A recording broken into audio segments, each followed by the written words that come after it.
नमस्कार, मी नितीन. आपण पाहत आहात वायझन इंडिया टीव्ही आणि आता पाहूया आजची महत्त्वाची बातमी. मलकापूर नगर परिषद पंचवार्षिक निवडणुकीच्या पार्श्वभूमीवर भारतीय जनता पार्टी व मित्र उमेदवारांचा प्रचार शुभारंभ ग्रामदैवत श्री लक्ष्मी देवीच्या आशीर्वादाने करण्यात आला. नामदार डॉक्टर अतुल भोसले, कृष्णा कारखान्याचे चेअरमन डॉक्टर सुरेश भोसले, ज्येष्ठ नेते मदनराव मोहिते, कराडच्या नगराध्यक्षा रोहिणी शिंदे, भारतीय जनता पार्टीचे अधिकृत सर्व उमेदवार यांची यावेळी प्रमुख उपस्थिती होती. श्री लक्ष्मी देवीचे आशीर्वाद घेतल्यानंतर मंदिर परिसरात आयोजित केलेल्या जाहीर सभास्थळी मान्यवरांचं आगमन झालं. या जाहीर सभेचे प्रास्ताविक सुधाकर शिंदे यांनी केले. मलकापूरमध्ये ग्रामीण स्तरावरती ज्या सुविधा करणं आवश्यक होतं त्या करण्याची या ठिकाणी परिस्थिती निर्माण झाली. त्यावेळेला मलकापूरमध्ये केवळ 4थी पर्यंतचे वर्ग होते.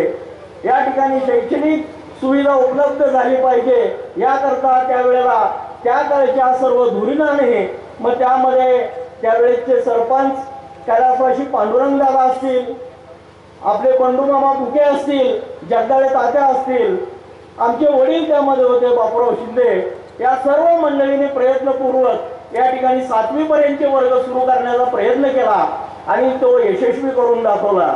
त्यानंतर या ठिकाणी विद्यालयीन शिक्षणाची सोय होणं खूप आवश्यक होती आणि त्याकरता प्रयत्न करण्यात आले. त्यामध्ये सुद्धा विष्णू आबा कराळे यांना, माझे वडील या ठिकाणी शामराव अण्णा आहेत, ही मंडळी प्रयत्नशील होती. त्याचबरोबर अशोकराव भाऊ सुद्धा प्रयत्नशील होते. अशोकराव भाऊंच्या प्रयत्नांना पूर्ण यश आलं आणि या ठिकाणी त्यांनी मळाईदेवी शिक्षण संस्थेच्या माध्यमातून माध्यमिक शिक्षणाची या ठिकाणी व्यवस्था केली. त्या व्यवस्थेचं फळ असं आहे, या ठिकाणी त्याचा उल्लेख होणं खूप आवश्यक आहे. त्यावेळेपर्यंत मलकापूरमध्ये गुणवत्ता नव्हती असं नाही, पण इथल्या विद्यार्थ्यांचा ज्या वेळेला कराडला जाऊन शिक्षण घेण्याचा त्यांच्यावरती प्रसंग येत होता त्यावेळेला त्यांच्या बौद्धिक विकास किंवा गुणवत्तेचा विकास त्या प्रमाणात कधीही साधला जात नव्हता. अशोकराव भाऊंनी या ठिकाणी माध्यमिक शिक्षणाची सुरुवात केली, सोय केली आणि त्याचं व्यवस्थापन अत्यंत उत्तमपणे या ठिकाणी राबवलं. त्याचा परिणाम परिपाक आज मलकापूरमध्ये मोठ्या संख्येनं इंजिनियर्स झालेले आहेत, मोठ्या संख्येनं डॉक्टर्स झालेले आहेत, मोठ्या संख्येनं अधिकारी सुद्धा झालेले आहेत आणि हे सर्व श्रेय या शैक्षणिक गुणवत्तेचं आहे. त्या पाठीमागे अशोकराव भाऊंचं फार मोठं योगदान आहे आणि ते कोणालाही विसरता येणार नाही. त्यानंतरचं जे मलकापूरचा विकास आहे त्यासाठी कैलासवासी यशवंतरावजी मोहिते भाऊ यांनी या ठिकाणी एक आदर्श गृहनिर्माण संस्थेची स्थापना केली. त्यामध्ये शामराव अण्णा, भीमराव तात्या, विष्णू आबा, बोरगे आप्पा, आपले मारुती अण्णा पवार या सर्व मंडळींनी, विष्णू अण्णा ज्यांना दुधवाले आपण म्हणतो, या सर्व मंडळींनी योगदान दिलं आणि 1970-72 साली या ठिकाणी यशवंत गृहनिर्माण संस्थेची स्थापना केली. एक आदर्श गृहनिर्माण संस्था म्हणून आज ही ती संस्था या ठिकाणी अत्यंत दिमागानं उभी आहे आणि त्याचा कारभार या ठिकाणी शामराव अण्णा, प्रमोद शिंदे आणि त्यांचे सहकारी मंडळी अत्यंत उत्तम रीतीने चालवतात. हाही मलकापूरच्या योगदानातला फार मोठा भाग आहे आणि हे कोणीही दुर्लक्षित करून चालणार नाही. त्याचबरोबर त्यानंतर असं झालं, मलकापूरकडं कैलासवासी जयवंतराव अप्पांची दृष्टी वळली, यशवंतराव मोहिते भाऊंची दृष्टी वळली आणि त्यांनी या मोहितेच्या ठिकाणी कृष्णा महाविद्यालय किंवा कृष्णा चॅरिटेबल ट्रस्ट अशा या मोठ्या संस्थेचं आणि कृष्णा हॉस्पिटलची या ठिकाणी स्थापना केली. या स्थापनेच्या माध्यमातून असं झालं, या ठिकाणी अनेक कोर्सेसची सोय झाली, ज्यामध्ये नर्सिंगच्या सारख्या कोर्सेसची सोय झाली. त्यामध्ये डॉक्टर सारखे आपल्याला या ठिकाणी कोर्स करता येऊ लागले. त्याचबरोबर या परिसरातल्या रुग्णांची उत्तम सेवा या ठिकाणी होऊ लागली. त्या निमित्तानं या परिसरामध्ये अनेक भागातील लोकांचं या ठिकाणी वास्तव्य सुरू झालं आणि इथल्या स्थानिक लोकांना त्या निमित्तानं मोठा रोजगार उपलब्ध झाला. हे जे योगदान आहे कृष्णा चॅरिटेबल ट्रस्ट ते मलकापूरच्या वाटचालीमध्ये कधी दुर्लक्षित करता येणार नाही. त्याचीही दखल आपल्या सर्वांना घेतली पाहिजे. आपल्या सर्वांचा आणि मलकापूरचा सर्वांगीण विकास होण्याच्या या निमित्तानं अनेक घटक, अनेक संस्था, अनेक व्यक्ती या ठिकाणी कार्यरत झाल्या आणि म्हणूनच मलकापूरचा हा विकास आपल्या सर्वांना पाहायला मिळत आहे. याची या ठिकाणी आपण सर्वांनी नोंद आणि दखल घेतली पाहिजे असं मी या ठिकाणी आवर्जून नमूद करतो. वास्तविक माझं या ठिकाणी प्रास्ताविक लांबच चाललेलं आहे ते मी आता थोडक्यात 2 मिनिटात या ठिकाणी संपवून घेतो. आज केंद्रात आणि राज्यात व कराडमध्येही भाजपची सत्ता आहे आणि 2019 साली सुद्धा देशात आणि राज्यात भाजपचीच सत्ता येणार आहे ही काळ्या दगडावरची रेघ आहे. कारण प्रधानमंत्री व मुख्यमंत्री आजपर्यंत केलेल्या प्रामाणिक कामाची पोहोच असेल. त्यामुळे आता येत्या 28 तारखेला मलकापूरमध्येही माननीय अतुल बाबांचे नेतृत्वाखाली भारतीय जनता पक्षाचे सर्व उमेदवार प्रचंड बहुमताने निवडून येऊन भाजपच्याच विचारसरणीचा नगराध्यक्ष होणार यात तिळमात्र शंका नाही. एकूण इच्छुक 125 पेक्षा जास्त व जागा फक्त 20. त्यामुळे ज्यांना उमेदवारी मिळाली नाही त्यांनी नाराज न होता आपण ही निवडणूक भाजपा व मित्र पक्षांच्या वतीने एकजुटीने लढवत आहोत याची जाणीव घेऊन आपलं योगदान या निवडणुकीमध्ये द्यायचं आहे. मलकापूर नगर परिषदेच्या उज्ज्वल भविष्याकरता आपण सर्व मतदार बंधू भगिनींनी भाजपच्या उमेदवाराच्या कमळ या चिन्हासमोरील बटन दाबून त्यांना प्रचंड बहुमताने निवडून द्या व द्याल याची खात्री वाटते. त्यामुळेच आपोआपच माननीय नामदार अतुलबाबा भोसले यांचे पर्यायाने भाजपचे हात बळकट होतील व स्वच्छ, सुंदर, सर्व सोयींनी युक्त मलकापूर उभारणे शक्य होईल. एवढंच मी या ठिकाणी बोलतो आणि माझं प्रास्ताविक थांबवतो. धन्यवाद. जय हिंद, जय महाराष्ट्र. या जाहीर सभेचे सूत्रसंचालन रामभाऊ सातपुते यांनी आपल्या भारदस्त आवाजातून केले. यानंतर इसाकभाई मुजावर 5 मिनिटात आपलं मनोगत व्यक्त करतील. इसाकभाई मुजावर, अध्यक्ष खाजा कदीर दर्गा. इसाकभाई मुजावर. आपण जे भाजपचे कार्यकर्ते इतक्या बहुसंख्येने जमलेले आहे ते पाहून फार मला आनंद होत आहे आणि हे निवडणूक आपण जिंकणार आहे अशी माझी खास झालेली आहे. या शंका नाही. तसा मलाही पाठिंबा सर्व उमेदवारांना आहे. मी कराडचा मतदार असून मी सर्व पाठिंबा आमच्या भाजप मतदारांना मलकापूरमध्ये दिलेला आहे. आता मी माझे 2 शब्दाचं भाषण म्हणजे मी या निवडणुकीमध्ये का भाग घेतला, माझ्यावर काय अन्याय झाला हे तुमच्या थोडक्यात विषय करतो मी. काय आता ही निवडणूक आपल्याला काय जिंकायचे, काय कारण आहे तर याचं कारण एकच आहे की मागचे जे राजकर्ते होते, मागचे जे सत्ताधारी होते त्यांनी अनावश्यकपणे आरक्षण केलेलं आहे आणि हे आरक्षण असं केलेलं आहे त्यांनी की माणसं आता अश्रूढाळीत बसलेली आहे.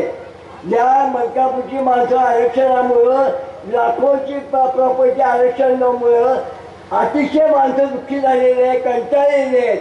म्हणून ही सत्ता आपण उठवायची आहे. या मलकापूरला मनोहर शिंदे मुक्त मलकापूर करायचं आहे. आपल्याला मनोहर शिंदे मुक्त मलकापूर करायचं आहे. तर मित्रांनो, आपण आज एक शपथ घेऊया की हे मलकापूर मनोहर शिंदे मुक्त झालं पाहिजे. हे आणि दुसरी आपली इच्छा अशी आहे की बाबांना आपण साथ देऊया, बाबांचे हात बळकट करूया. आपण बाबांना नेते मानलेले आहात, बाबांचा प्रत्यक्ष आदेश मानूया आपण आणि बाबांच्या अध्यक्षतेखाली आपण ही निवडणूक जिंकणार आहोत.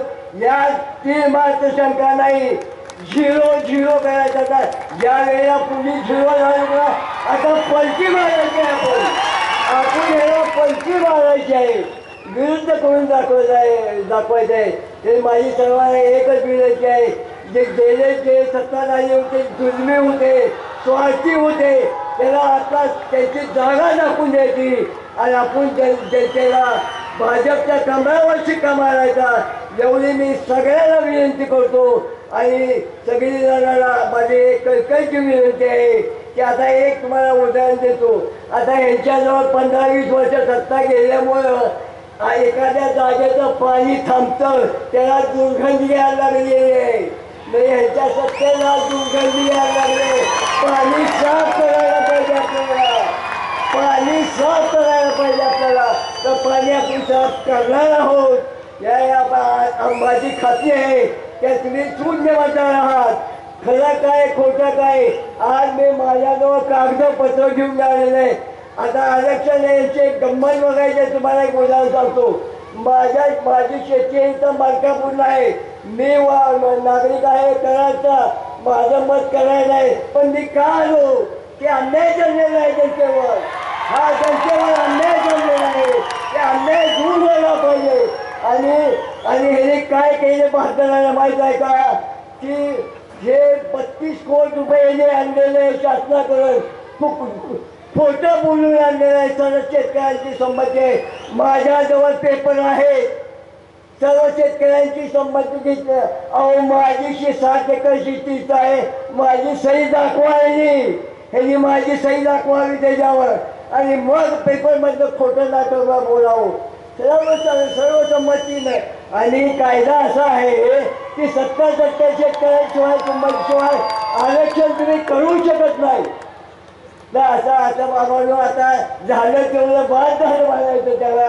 आता दुसरा मार्ग असूया. बाबांच्या हात आहे ह्याच्याकडे आपण सत्ता घेऊया. बाबांचं खंबीर नेतृत्व आहे. बाबा असं दळमळीत राहणार नाही. आपल्याला सत्ता मिळवून देणार आहेत. बाबांची साथ जर असली तर आपण निश्चित विजय होईल. जय हिंद, जय भारत. माननीय संदीप मोहिते सर 5 मिनिटात आपल्या वक्तव्य व्यक्त करतील. माननीय संदीप मोहिते सर. आदरणीय मदन दादा, आदरणीय डॉक्टर सुरेश बाबा, कराड दक्षिणचा वाघ माननीय नामदार डॉक्टर अतुल बाबा व उपस्थित सर्व मलकापूर वासीय व सुज्ञ व जाणकार मतदारांनो, येत्या 27 तारखेला आपण कमळाच्या पुढचं बटन का दाबायचं आहे हे फक्त 5 मिनिटात मी तुम्हाला सांगणार आहे. भाईंनी आता सांगितलेलंच आहे की आपल्याला मनोहर शिंदे मुक्त मलकापूर करायचं आहे.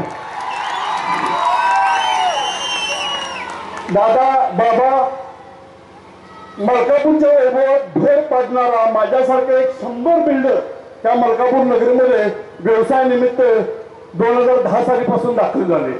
वेगवेगळ्या प्रकारचा व्यवसाय करत असताना मलकापूरच्या परत एकदा शब्द वापरतोय, मलकापूरच्या वैभवात भर पडणारे प्रोजेक्ट आम्ही करत असताना व्यक्त करतोय की मलकापूर मधल्या माझ्यासारख्या 100 बिल्डरांची ही शोकांतिका आहे.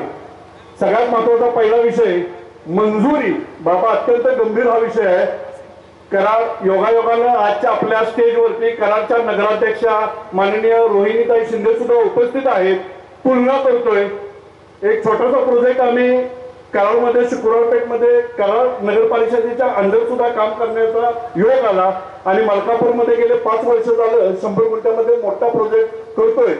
देसाई साहेब कधीही नामोल्लेख करतोय, कधीही कराडच्या नगराध्यक्ष असतील, उपनगराध्यक्ष असतील, सगळे नगरसेवक असतील, कधीही कसलीही आडकाठी किंवा या नगरसेवकाला तुम्ही भेटलं पाहिजे, त्या नगरसेवकाला भेटलं पाहिजे असं कधीही आज अखेर झालेलं नाही.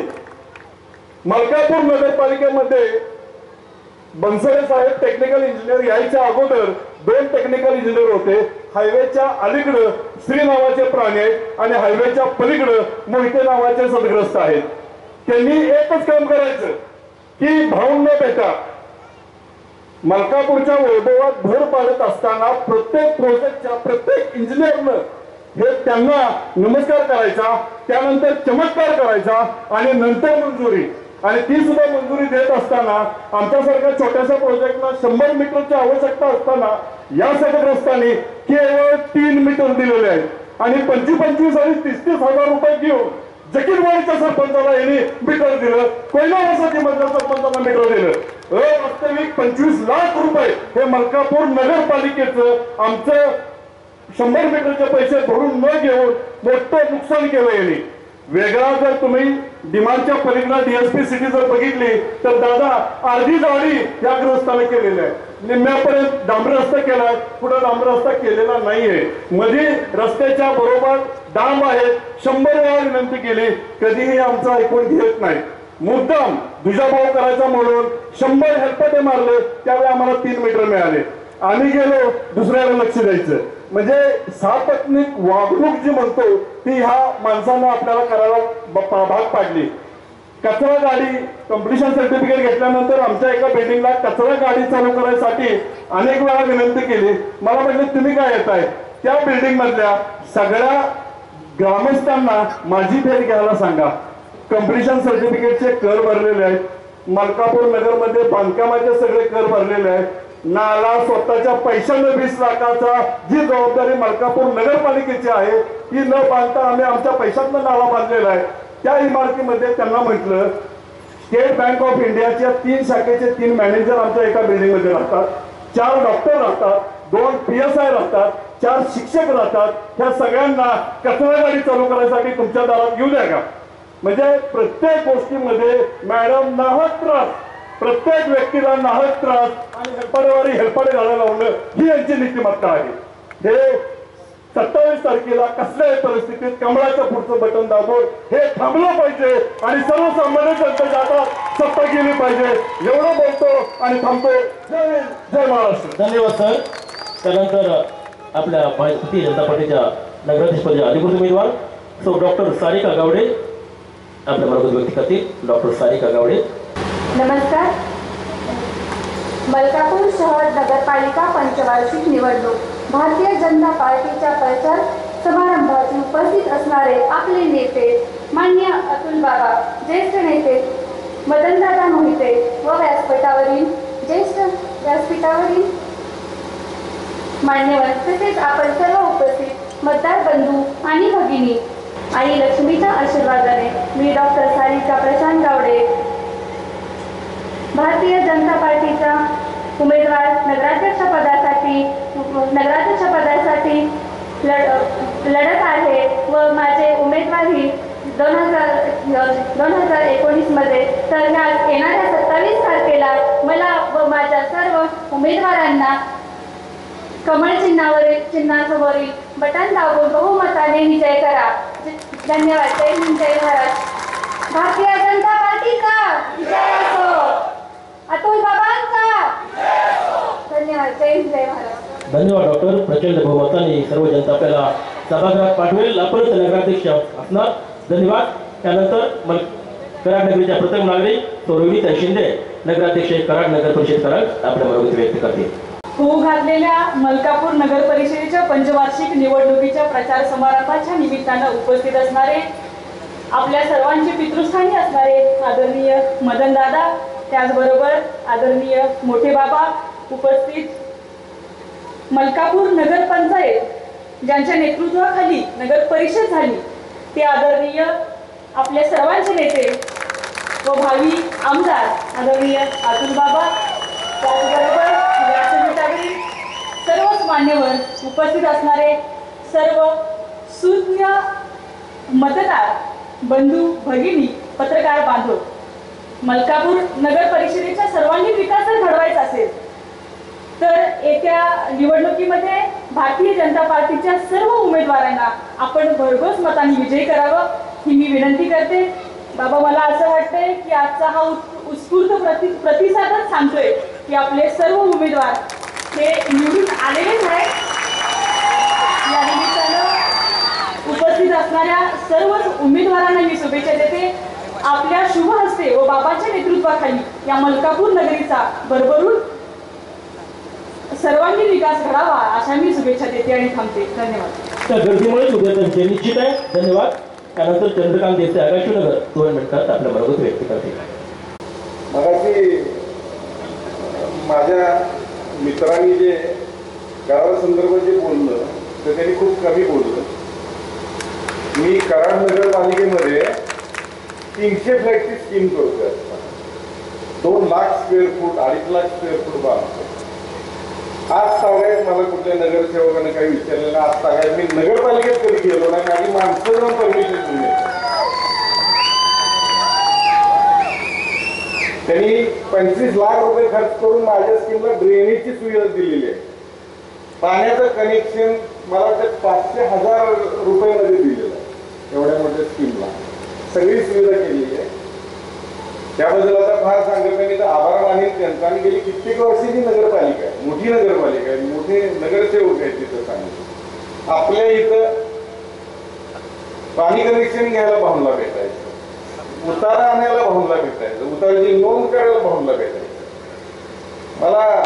मला कुणाबद्दल असं वाईट बोलायचं नाही, पण मला नाही वाटत त्यांना मीटरचे किती फूट होतात माहित आहे. त्यांनी सँक्शन द्यायचं.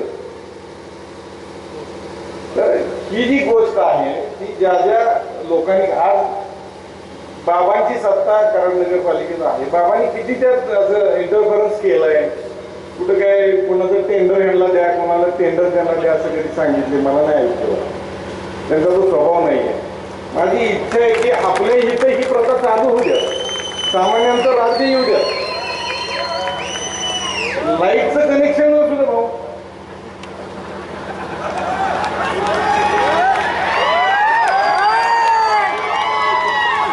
ड्रेनेज अजूनपर्यंत 50% लोकांना माहीत नाहीये मलकापूरमध्ये जे ड्रेनेज आहे ते कशाच आहे. बऱ्याच लोकांना माहिती आहे ड्रेनेज मध्ये मैला जातो आणि मैलाच जातो. कराडमध्ये मोठ्या प्रमाणावर त्याचं काम फार पूर्वीपासून केलेलं आहे. जवळजवळ काम चालू झाल्यानंतर वर्षानंतर बऱ्याच लोकांना माहीत झालं की आपलं गटरचं पाणी जाणार. मैला जायला जर ड्रेनेज करायचं म्हणलं तर इथनं पुढं आयुष्यात आपण कधी ते ड्रेनेज करू शकत नाही मलकापूरमध्ये, कारण ते जागा संपलेली आहे आपली ड्रेनेज तिथली. या ड्रेनेजसाठी आतापर्यंत जो करोडो रुपये खर्च केलाय गटरवर ते पाण्यात गेले. आता ते गटरचं पाणी त्यात जोडतात. त्यातनं काय निष्पन्न झालंय 50, 60, 70 कोटी रुपये खर्च करून काय मला समजत नाहीये त्या सगळ्या गोष्टी. किंवा आगाशिव नगरला जे काही फुटपाथ केलेले आहेत ते फुटपाथला काहीतरी एक 6 इंचाची उंची असते. एक टेक्निकल गोष्ट आहे ती गोष्ट. 2-2 फूट फुटपाथ त्याच्यावर माणसाला चढायला येत नाही, त्याच्यावर व्यवस्थित चालता येत नाही. तुम्ही कराडचे फुटपाथ बघा, तुम्ही त्याची साईज बघा, त्याच्यावर टाकलेल्या स्टिकर स्टाईल बघा. आणि बरोबर निवडणुका आल्यानंतर ज्या आगाशिव नगरमध्ये झेडपी कॉलनीच्या समोर जे गाळे जे आजपर्यंत अवैध म्हणून ते ब्लॅकमेल करत होते, त्या गाड्यांच्या समोर शासनाच्या पैशाला आता चेकर स्टाईल टाकायचं चाललं. तर या सर्व गोष्टी थांबल्या पाहिजेत आणि रामराज्य आलं पाहिजे आहे. त्यासाठी बाबांच्या बहिणीला भारतीय जनता पार्टीला सर्वांनी आनंदानं मनापासून सहकार्य करावं आणि निवडून द्यावं एवढं बोलतो. धन्यवाद. धन्यवाद देसाई साहेब. आपल्या स्वप्नात ते रामराज्य आलं पाहिजे. त्यानंतर या नगरीचे माजी सरपंच, जिल्हा परिषद माजी सदस्य, एक मुलूक मैदानीचं अभ्यासू नेतृत्व अशोकराव थोरात भाऊ आपल्या मागे व्यक्त करतो.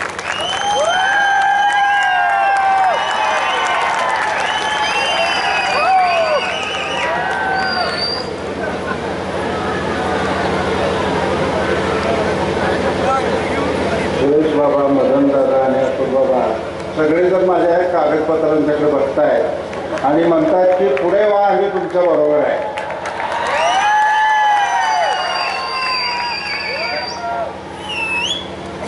मलकापूर नगर परिषद निवडणूक 2019 या निवडणुकीच्या निमित्ताने भारतीय जनता पार्टीनं आपलं पॅनेल या ठिकाणी उभं केलेलं आहे आणि या पॅनेलच्या प्रचारासाठी शुभारंभाची ही महाप्रचंड सभा आज या ठिकाणी होते. या सभेचे अध्यक्ष सन्माननीय आदरणीय मदनदादा मोहिते. या सभेसाठी कशी सभा तुमची चालली आणि तुम्ही कसे जिंकणार आहात याचं परीक्षण करून तुम्हाला कानमंत्र देण्यासाठी उपस्थित असलेले डॉक्टर सुरेश बाबा, चेअरमन यशवंतराव मोहिते कृष्णा सहकारी साखर कारखाना आणि प्रकुलगुरू कृष्णा अभिमत विद्यापीठ, आपला सर्वांचे नेते ज्यांना आताच नामदार हा दर्जा मिळालेला आहे, पंढरपूरच्या विठ्ठल रुक्मिणी मंदिरे समितीचे अध्यक्ष नामदार अतुलबाबा भोसले, या ठिकाणी उपस्थित असलेले असलेल्या कराड नगरीच्या नगराध्यक्षा प्रथम नागरिक सौ रोहिणीताई शिंदे, आपल्या भाजपाच्या नगराध्यक्षपदाच्या उमेदवार सभाज्योती गावडेताई आणि आपणा सर्वांना उत्साहाच्या बाबतीत लाजवतील आणि जे सायकलवरून स्वतःचा प्रचार करतायत ते शामराव अण्णा शिंदे, उपस्थित सर्व उमेदवार आणि उमेदवारांचे खंदे समर्थक, पत्रकार, आपण उपस्थित सर्व कार्यकर्ते, इकडे बसलेले आमच्या भगिनी आणि तरुण कार्यकर्ते मित्र, अध्यक्षांच्या दादांच्या परवानगीनं मी या ठिकाणी 10 मिनिटं बोलणार आहे. 10 मिनिटांमध्ये माझा बोलण्याचा जो विषय असणार आहे तो परवा 9 तारखेला या ठिकाणी काँग्रेस पक्षाच्या वतीनं प्रचाराची सभा झाली आणि या प्रचाराच्या सभेमध्ये जे वक्तव्य करण्यात आलेलं आहे याच्या संदर्भात थोडक्यात मी बोलणार आहे. नंतर आपण सविस्तर बोलू, कारण बराच वेळ होणार आहे. प्रमुख नेते मंडळी आपल्याला मार्गदर्शन करणार आहेत, बाबा मार्गदर्शन करणार आहे. मला तुम्हाला सभेला असं विचारायचं आहे की एखाद्यानं जर आपल्या वडिलांचं नाव घेतलं जे आता कैलासवासी आहेत आणि त्यांनी जर असं म्हटलं की या मलकापूरची निर्मिती, मलकापूरची सर्वत्रित प्रगती त्यांच्याचमुळे झालेली आहे, तर त्यांचं नाव घेऊन मी चर्चा करावी का? लोक असं म्हणतात की जे स्वर्गवासी झालेले आहेत त्यांचं नाव घेऊन चर्चा करण्यात फारसा अर्थ नाही. परंतु माझे मित्र सन्माननीय सुधाकर शिंदे यांनी या ठिकाणी अतिशय समर्पक दादा त्याला उत्तर दिलेलं आहे की या मलकापूरची निर्मिती कशी झाली. हे मलकापूर 1962 पूर्वी कराडचा एक भाग होता आणि 1962 साली जी मलकापूरला ग्रामपंचायत झाली ती स्वर्गीय स्वातंत्र्यसैनिक कराळे अण्णांच्या प्रयत्नांनी, यशवंतराव चव्हाणांच्या मार्गदर्शनाने आणि स्वर्गीय यशवंतरावजी मोहिते आणि जयवंतराव अप्पा भोसले यांनी जी ताकद दिली, त्यांना जे आशीर्वाद दिले, त्याच्यामुळे मलकापूरची ग्रामपंचायत 1962 साली झाली. सुधाकर अण्णांनी घेतलेली सगळी नावं, मग मारुती अण्णा असतील, विष्णू आबा असतील, सगळी माणसं, आमचे धोंडराम कृष्णा ताटे असतील, बाळूमामा येडगे असतील, या सर्व मंडळींनी प्रयत्न केले आणि मलकापूर आकाराला आलं, नावारूपाला यायला लागलं. मी फार खोलामध्ये जात नाही, परंतु मी आपल्याला सांगू इच्छितो की कृष्णा चॅरिटेबल ट्रस्ट आणि मेडिकल कॉलेज हे मलकापूरच्या माळावरती आलं पाहिजे याचा अत्यंतिक आग्रह कराळे यांना आणि त्यांच्या सर्व सहकार्यांनी धरला. आपांनी आणि भाऊंनी ते मान्य केलं. आज मलकापूरच्या माळावरती हे कृष्णा चॅरिटेबल ट्रस्ट उभं राहिलं. मेडिकल कॉलेज, BDS, इतर सर्व सगळ्या शाखांनी कृष्णा उद्योग समूह या ठिकाणी आला आणि मलकापूरची भरभरून प्रगती व्हायला लागली. मित्र, परवा ज्यांनी भाषण केलं त्यांनी एवढंच सांगावं की तुम्ही आणि तुमच्या वडिलांनी त्या कृष्णा हॉस्पिटलमध्ये किती वेळा मोफत उपचार घेतलेला.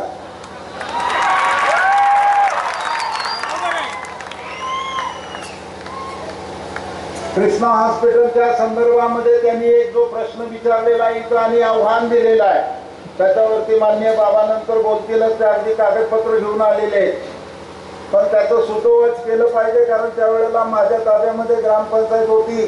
कराळे यांना आणि आम्ही कृष्णा हॉस्पिटलमध्ये इथं डॉक्टर सुरेश बाबा आहेत, आम्ही करार केला आणि आम्ही हे मान्य केलं की तुमच्यामुळे मलकापूरची प्रगती होते. आम्ही तुम्हाला काहीही सुविधा देत नसताना तुम्ही आमच्या सर्व लोकांना रुग्णसेवा देता, आमच्या कर्मचाऱ्यांना मोफत सेवा देता. तुम्ही नाममात्र आम्हाला घरफळा द्या आणि आपला करार करून द्या. करार केला तो त्यांनी पाळला. 2001 साली सत्ता बदल झाल्यानंतर कृष्णा हॉस्पिटलला 14,25,000ची नोटीस काल परवाच्या सत्ताधाऱ्यांनी त्या ठिकाणी दिली, पण त्यांचा अभ्यास कच्चा आहे. मी त्याला ग्रामपंचायतीत होतो बाबा, त्यावेळेला त्यांना सांगितलं ग्रामपंचायत अधिनियम 1962, 1957 त्यातल्या सुधारणा, यातलं कलम नंबर 125 आणि 126 प्रमाणे चॅरिटेबल ट्रस्ट ऍक्ट खाली नोंदलेल्या कुठल्याही धर्मादाय संस्थेला सगळ्या प्रकारचा घरफळा माफ असतो. त्याला हे नोटीस देऊ नका म्हणून मी वारंवार त्याला बजावलं होतं. नोटीस दिली आणि नोटीस दिल्यानंतर जेव्हा कोर्टाने चपराक दिली तेव्हा शांत बसले. आज 2001 पासून 2018 पर्यंत काय काय घडलं ते बाबा सांगतीलच. पण मी तुम्हाला त्याच्या पुढे जाऊन सांगतो एक बार की मलकापूरची नगरपंचायत झाली आणि नगर विकास खात्याच्या अखत्यारीमध्ये नगर परिषद नगरपंचायतींचा कारभार येतो. महाराष्ट्र नगर परिषदा नगरपंचायत अधिनियमाप्रमाणे पिंपरी चिंचवड महानगरपालिका असेल, पुणे महानगरपालिका असेल, इथल्या सर्व धर्मादाय संस्थांना, शाळांना, कॉलेजेसना, मेडिकल कॉलेजेसना या घरफाळ्यामध्ये सूट दिलेले. नागपूर खंडपीठाचा सुद्धा त्याबाबतला निर्णय झालेला आहे. आणि आज तुम्ही आम्हाला असं सांगताय की मलकापूरच्या नगरपंचायत आणि नगर परिषदेला कृष्णा हॉस्पिटलला किती कर दिला हे जाहीर करावं, नाहीतर मी जाहीर करेन. तुम्ही जाहीर करायला याच तुम्हाला हा कायदा दाखवतो आणि तुम्हाला पडताळणी थोडी करतो. आता तुम्ही हे करू शकत नाही आणि करणार तेव्हा. आतापर्यंत काय केलं नाही. 2013 साली नाक घासत तुम्ही कृष्णा हॉस्पिटलच्या तिथं गेला. आम्ही आजही अभिमानानं सांगतो विरोधात होतो. तुम्ही नाक घासत तिथं गेला होता त्यावेळेला तुम्हाला या कराची न्यायची काय आठवण झाली नाही. आज तुम्ही सांगताय कराचं मी जाहीर करतो. तुम्ही जाहीर करा, पण केव्हा करणार? रोहिणीताई, मी असं आपल्याला विचारतोय, मलकापूरमध्ये जर आमची सत्ता येणार असेल तर तुम्ही कुठं बाहेर बसून विचारणार आहे का? मलकापूरच्या मतदारांनी ठरवलेल्या ही सत्ता भाजपच्या आणि पर्यायाने अतुल बाबाच्या नामच्या बसलेल्या उमेदवारांच्या हातात द्यायची आहे. दुसरा मुद्दा त्यांनी मुद्दामून मांडलेला आहे. काल या ठिकाणी मोठमोठ्या तावातावाने अगदी बोलत होते. काय मुद्दा मांडलेला आहे? कोयना वसाहती एक आपल्या शेजारी ग्रामपंचायत आहे. आमचे सरपंच राजेंद्र पाटील या ठिकाणी बसलेले उपस्थित आहे. आणि दादा त्यांनी प्रश्न विचारला की कोयना वसाहतीची सत्ता तुमच्याकडे 15 वर्ष आहे, मग तिथं काय प्रगती केली? कोयना वसाहतीला नळ पाणी पुरवठ्याचं पाणी मिळावं म्हणून कोयना वसाहत ग्रामपंचायतीनं 1 लाख रुपये मलकापूरकडे लोकवर्गणी भरली. पुन्हा 12 लाख रुपये भरले. आज कागदपत्र राजेंद्र पाटील उठून आपण दाखवा लोकांना, पत्रकारांना कागदपत्र आणलेले. 12 लाख रुपये वर्गणी भरली. पण याच कोयना वसाहतीला पाणी द्यायचं नाही अशा प्रकारचं षडयंत्र रचलेलं आहे. कोयना वसाहतीचं सांडपाणी मलकापूरच्या हद्दीतून जातं. हे सांडपाणी बंदिस्त पाईपलाईन मधून नेतो असा कोयना वसाहत ग्रामपंचायतीने ठराव केला आणि ठरावाच्या माध्यमातून त्यांनी मलकापूर नगर पंचायतीकडे परवानगी मागितली की बंदिस्त पाईपलाईन टाकण्यासाठी आम्हाला परवानगी द्या. एक पत्र झालं, परवानगीला राजेंद्र पाटील गेले. आता आमचे चंद्रकांतजी देसाई म्हणाले तसं किंवा आमचे मोहिते साहेब म्हणाले तसं, उद्या या, परवा या, ह्याला भेटा, त्याला भेटा. 5 स्मरणपत्र राजेंद्र पाटील यांनी पाठवली. आज काय ते बंदिस्त पाईपलाईन टाकायला परवानगी दिली नाही. आणि तुम्ही विचारताय कोयना वसाहतीची काय प्रगती झाली? कोयना वसाहतीच्या प्रगतीच्या आड येण्याचा प्रयत्न तुम्ही सातत्यानं स्वतः करता आणि वर विचारता प्रगती का झाली नाही म्हणून राजेंद्र पाटलांना आणि कागदपत्र घेऊन आम्ही या ठिकाणी आलेलो आहे. 24/7 योजना काल गुणगान गायत चाललो होतं 9 तारखेला. 24/7 योजनेबद्दल माझे मित्र डॉक्टर काळे इथं आले असतील तर त्यांना मी विनंती केली होती की तुम्ही थोडं इथं येऊन सांगा. काळे साहेबांनी इंटरनेटवर दादा शोध घेतला आणि ह्यांनी जे इंटरनॅशनल मीटर आणलेलं आहे, आंतरराष्ट्रीय इस्रायलचं मीटर, पाणी किती आपण वापरलं हे मोजण्याचं, ते मीटर 1,500 रुपयाला मिळतं आणि त्याला कुठलीही कंपनी नाही. मग याने मीटर कुठलं आणलं? याने मीटर आणलं मेड बाय USA, उल्हासनगर टिंबटिंब असोसिएशन. त्यांच्याकडे कारखाने आहे, त्यांच्याकडे MIDC मध्ये प्लांट आहे. यांनी मीटर इम्पोर्ट केलं आणि ते मीटर तुम्हाला लोकांना आज 20,000, 21,000, जमलं तर 25,000 आणि जमलं तर 27,000 द्यायचं चाललेलं आहे. बाबा बोलते त्याच्याबद्दल त्यांनी जे पाण्याच्या योजना जागतिक बँकेच्या सहकार्याने इतर गावात राबवल्या, रेखऱ्याचा प्रश्न निघाला, काढला त्यांनी. मी एकाच मुद्द्यावर बोलतोय की मलकापूरमध्ये नळ पाणी पुरवठा कनेक्शन घेण्यासाठी 30,000 27,000 रुपये लागतात. मीटर विकत आहे 20,000ला. त्याच रेटरे बुद्रुकच्या गावामध्ये पिण्याच्या पाण्याची सोय करण्यासाठी बाबांनी वर्ल्ड बँकेमधून योजना संपूर्ण लोकवर्गणीच्या शिवाय मंजूर केली आणि मीटर मोफत केलं त्यांनी. अहो नुसतं तुम्ही आता रेटरे कशाला विचारताय? गोट्याचं विचारा, खोडशीचं विचारा, वारुंजीचं विचारा. कारण आता असं आहे की दक्षिण कराडमध्ये शेकडो कोटी रुपयाचे रस्ते बाबांनी मंजूर करून आणले. उंडाळे प्रादेशिक योजनेमध्ये सचिनवाडीसह काही गावाचा समावेश केला. आज पेपरला बातमी आहे. आमदार झाल्यानंतर जी कामं करायची ती बाबांनी आता ऍडव्हान्स मध्ये सुरू केली. हा तर फक्त ट्रेलर आहे, पिक्चर अभी बाकी है. विधानसभेपर्यंत तुम्हाला कळायचं थांबेल की या दक्षिण कराडमध्ये किती विकास आणि किती निधी आलेला आहे. आणि मलकापूरमध्ये 27-28 तारखेला मिळाल्यानंतर निधीचा धोधो पाऊस पडणार आहे. तुम्ही विचारता की तुम्ही मुख्यमंत्र्यांच्या जवळ होता. बाबा मुख्यमंत्र्यांच्या जवळ होते आहेत का? आहेत. राहणार आहेत का? राहणार आहेत. आणि काय म्हणून राहणार आहेत? मंत्री म्हणून राहणार आहेत असं आम्ही म्हणतो. आम्ही मुख्यमंत्री जवळ होतो, विकास केला नाही तुम्ही म्हणता. अहो तुम्ही तर मुख्यमंत्रीच होता, तुम्ही काय दिवे लावले? तुम्ही 4 वर्षात काय केलं? आम्ही मुख्यमंत्र्यांच्या जवळ आहे. आम्ही आमदार नाही, खासदार नाही, पण नामदार आहोत आणि आम्ही मनाचे नामदार आहोत. आमचं मन अतिशय मोठं आहे आणि सर्वांसाठी आम्ही प्रयत्न करतोय. बाबांची ही भूमिका. तेव्हा मित्र, कुणीतरी एकदम उठलं त्या स्टेजवरती बोलायला लागलं, लाल दिव्याचा प्रश्न काहीतरी काढला. काय झालं मला माहिती नाही. उत्तर कराडमध्ये छोटेसे नेते आहेत, सातत्याने सगळीकडे लुडबुड करतात, फिरतात, बोलतात, अगदी भरपूर बोलतात. आजपर्यंत मी काही त्यांच्याबद्दल कधी बोललो नाही, पण आज बोलावं असं वाटतंय थोडंसं. तर ते असं विचारत होते आणि म्हणत होते, लाल दिव्याचं कौतुक आम्हाला सांगू नका असं म्हणत होते.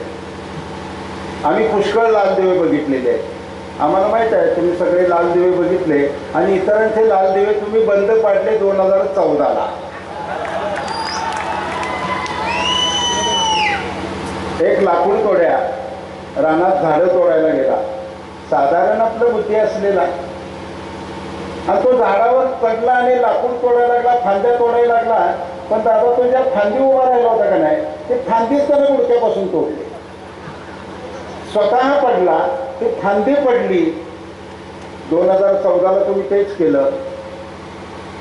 राष्ट्रवादीलाही पाडलं, स्वतःही पडला, त्यांनाही घरला घालवलं, तुम्हीही घरला गेला आणि आता गळ्यात गळा घालताय.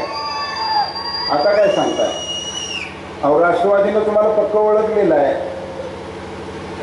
तेव्हा तुम्ही त्या विकासाच्या गप्पा मारताना आणि मलकापूरबद्दल बोलताना जरा जपून बोला.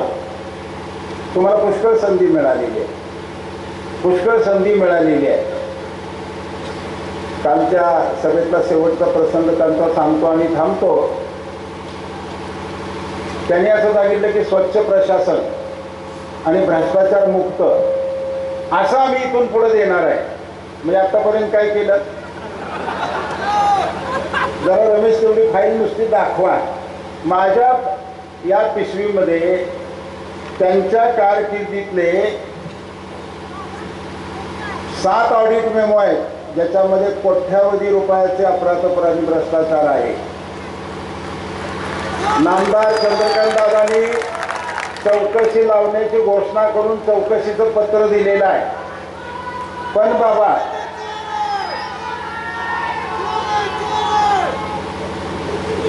बाबा आम्ही हायकोर्टमध्ये सुद्धा जाण्याची तयारी ठेवलेली आहे. कारण हे काय करतील सांगता येत नाही. कुठला तरी वशिला लावते. आणि हे ऑडिट बघून मी हायकोर्टमध्ये जाणार आहे आणि तुम्ही जे जे केलेलं आहे त्याचा सगळा पाढा वाचणार आहे. ते इलेक्शन होईल, आमची सत्ता येईल, सगळं होईल, पण माझं काम हे अखंड चालणार आहे. कारण मलकापूरकरांच्या खिशावर तुम्ही हात मारलेला आहे. एकच उदाहरण सांगतो आणि थांबतो. वृक्षारोपण 16, 17, 17, 18 या 2 वर्षामध्ये मलकापूरमध्ये वृक्षारोपण केलंय. झाडं कुठनं आणली तुम्हाला माहित आहे कोणाला? इथं रेवणसिद्ध रोपवाटिका आहे तिथनं नाही आणली. महालक्ष्मा रोपवाटिका आहे तिथनं नाही आणली. इथं कारवे नाका रोपवाटिका आहे तिथून नाही आणली. झाडं आणली हैदराबादवरनं. झाडं आणली 10 लाख रुपयाची आणि 14व्या वित्त आयोगातून दादा 38 लाख रुपये खर्च केलेला आहे. माझ्याकडे त्यांच्या माहितीच्या अधिकारात मिळवलेली माहिती आहे. हे बघा, नगरपंचायत मलकापूर फाईल 2018 पासून 38 लाख रुपये 14व्या वित्त आयोगातून खर्च केले. 10 लाख रुपये झाडं खरेदीसाठी गेले. काय 600-400 झाडं तरी जगलेत का? गेली अनेक वर्ष वृक्षारोपण चाललेलं आहे. सगळी मिळून मोजणी तर 1000पेक्षा झाडं जास्त होणार नाही. मग हे 38 लाख रुपये 14व्या वित्त आयोगातले गेले कुठे? आम्ही त्याची चौकशी करणार आहोत. मी सर्व उमेदवारांना आश्वस्त करू इच्छितो, तुमचे अधिकार तुम्हाला मिळतील. बाबांनी सांगितलेलं आहे.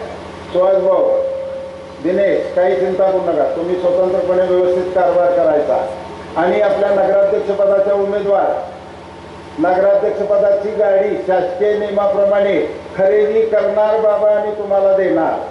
चिंता करू नका. हे का सांगितलं हो? हे का सांगितलं? मलकापूरमध्ये गेल्या 10 वर्षात आमच्या आबासाहेब गावड्यापासून अनेक जण नगराध्यक्ष झाले. शासकीय गाडी नगराध्यक्ष पदासाठी खरेदी आमच्या ताई इथं बसल्यात, मुर्जाताई बसल्यात, त्यांना विचारा.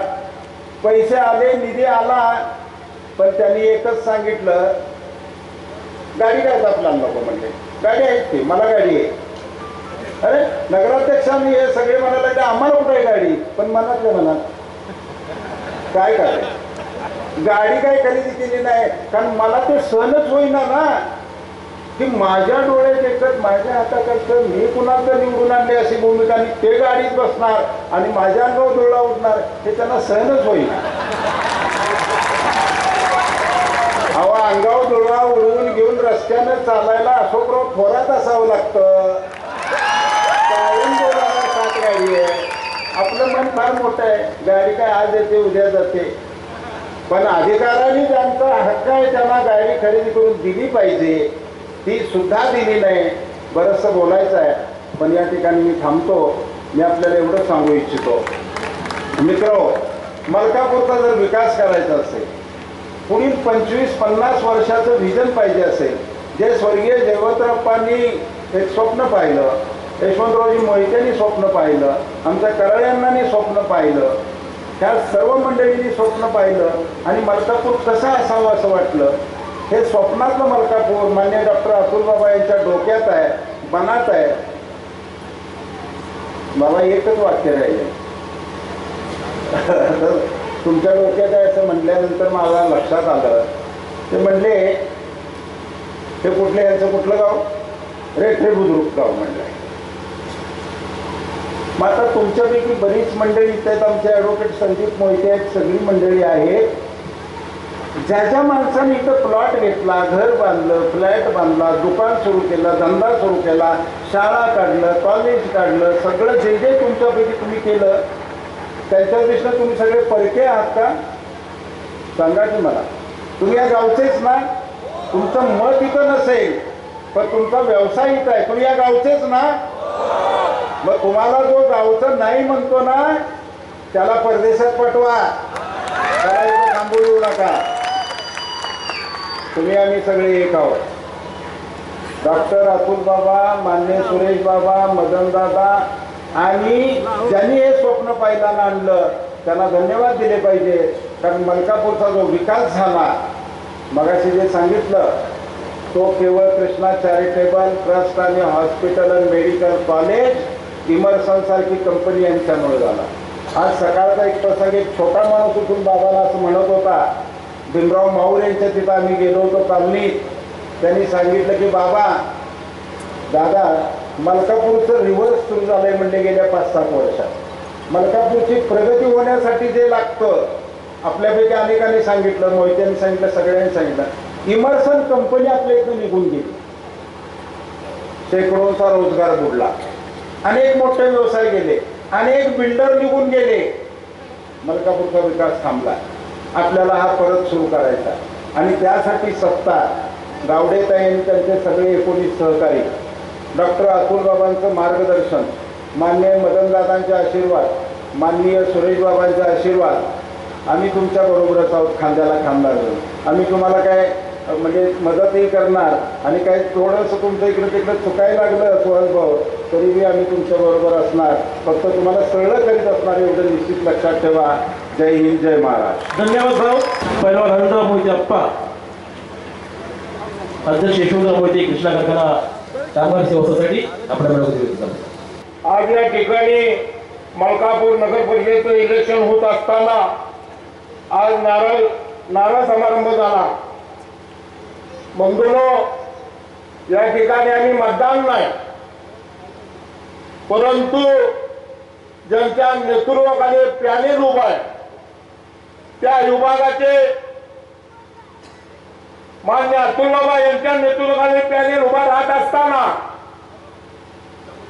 या विभागाचे ते नेते आहेत आणि त्यांना सहकार करण्यासाठी या ठिकाणी बरेचसे बाहेरचे कार्यकर्ते उपस्थित झालेले आहेत.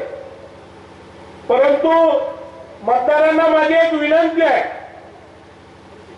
की मलकापुराचा विकास होताना कुणाच्या सहकार्यातून झाला, कुणाच्या विचारातून झाला आणि कुणाच्या प्रगतीतून झाला आणि कुणाच्या रोजंदारीतून झाला, हे मतदारांनी बंधून पाहिलेलं आहे.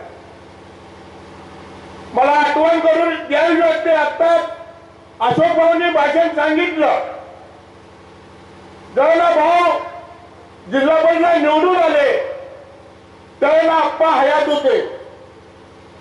भाऊ आप्पांचं दर्शन घ्यायला आलेले होते आणि आप्पांनी भाऊंनी सांगितलं की अशोकराव, मी प्रॉपर रेटण्यात असलो तरी कर्मभूमी माझी मलकापूर आहे. एक पटी रेटरेला मी विसरील, पण या मलकापूरला मलकापूरच्या जनतेला विसरणार नाही, त्या गोष्टीचा मी बंधूंनो साक्षीदार आहे. म्हणून माझी विनंती आहे आपल्या सर्वांना की आपण जेवढं रेटरेवर प्रेम केलं तेवढंच मलकापुरावर प्रेम केलं. रेटरेकरांनी जेवढं आपुलकीनं वागणूक दिली तेवढीच आपुलकीनं वागणूक मलकापूरच्या ग्रामस्थांना दिली. म्हणून या ठिकाणी कोण उपरं म्हणत असेल तर ते बंधून तुम्ही आम्ही चालून दिलं न पाहिजे, कारण या ठिकाणी आपणच्यामुळे या मलकापुराचा विकास झाला. भोसले कुटुंबामुळे या ठिकाणी रोजंदारी मिळाली, व्यावसायिक उभा झाले, डॉक्टर तयार झाला, सामान्य शेतकरी, सामान्य मजूर, सामान्य कामगाराच्या घरातल्या मुली नर्सिंग झाल्या, डॉक्टर झाल्या बंधूंनो. म्हणून माझी विनंती आहे, विकासाचं नेतृत्व कोणत्या बाजूला आहे आणि अविकासाचं नेतृत्व कोणत्या बाजूला आहे. मी जास्त वेळ देणार नाही. या ठिकाणी काल परवा भाऊ नारळ झाला आणि या ठिकाणी एक गृहस्थ अजितराव पाटील चिखलीकर बंधूंनो, मी एक गोष्ट सांगणार आहे. काल परवा आम्ही एक ठिकाणी कार्यक्रम पाहण्यासाठी गेलो. बैलगाड्याच्या दखना नाहीत पण कुस्त्याचं मैदान त्या ठिकाणी. त्याने आम्हाला कुस्त्या पाहण्यासाठी बोलवलं, कुस्त्या बघितल्या. संध्याकाळ म्हटला जरा थांबा की तमाशा आहे, जेवताय तर जरा तमाशा पण बघून जावा. दोंडवाडीकरांचा तमाशा त्या ठिकाणी होता, आपल्या भागात नाही म्हटलं बघून जावं. आणि अचानक बंधूंनो तो तमाशा रद्द झाला. मी त्या दोंडेकरवालीने विचारलं का म्हणलं होतं त्याला, तर ते म्हणजे आमच्या तमाशातला नाच्या दुसऱ्या तमाशात गेला. अरे म्हणलं दुसरा तयार करायचा नाही म्हणला की त्याची कला त्यालाच येते. तसं अजितराव पाटील हे तमाशातले नाचे आहेत बंधू. एकदा काकाचं गायचं, एकदा पृथ्वीराज बाबांचं गायचं, उत्तर मध्ये जाऊन तिसरंच कॅसेट लावायचं. म्हणून आमची विनंती आहे अजितप्पा, तुम्ही भोसले कुटुंबाविषयी चांगलं बोलू नका, पण कृपया वाईट तर बोलू नका. या भोसले कुटुंबांना सामान्य कुटुंबासाठी किती वेदना भोगल्या, सामान्य कुटुंबासाठी किती केलं, फक्त त्या बंधूंना कुटुंबाला माहित आहे. या ठिकाणी येणारा कर्मचारी, एक माझी माता बहिणी तवा घेऊन येते, एक स्टो घेऊन येतो. त्या अवस्थेत मलकापुरात आला असताना त्या मुलांना त्या तव्यावरती स्टोवरती जेवण करून आज मुलांना या ठिकाणी डॉक्टर बनवलं, इंजिनियर बनवलं, वकील बनवलं. ही किमया फक्त भोसले कुटुंब करू शकतो. म्हणून माझी विनंती आहे, अतुल बाबांच्या नेतृत्वाखाली या भागात विकास करत असताना या स्थायिक उमेदवारांनी या ठिकाणचं नेतृत्व मनोहर भाऊंनी टीका केली की त्यांचा काय संबंध. मनोहर भाऊ, आम्ही तेव्हा तुम्हाला म्हटलं का जिल्हा परिषद रेट्रेत आलो तुमचा काय संबंध म्हणून? तुम्ही वाघेरीच्या ग्रामपंचायतला सुद्धा प्रचाराला जाता, आम्ही तेव्हा म्हटलं का? वारुंजीला जाता कधी म्हटलं का ही लोकशाही आहे? म्हणून ही इलेक्शन लोकशाहीच्या पद्धतीने होताना माझी विनंती आहे त्या अतुल बाबांच्या नेतृत्वाखाली भारतीय जनता पक्षाच्या कमळावरती फुली मारून विकासाची गंगा, बरेचसे मी चंद्रकांत देसाई साहेबांना म्हटलं उठा, कारण ते वेदना आम्हाला सांगतील, त्या कंत्राट मधला आम्हाला काही कळत नाही.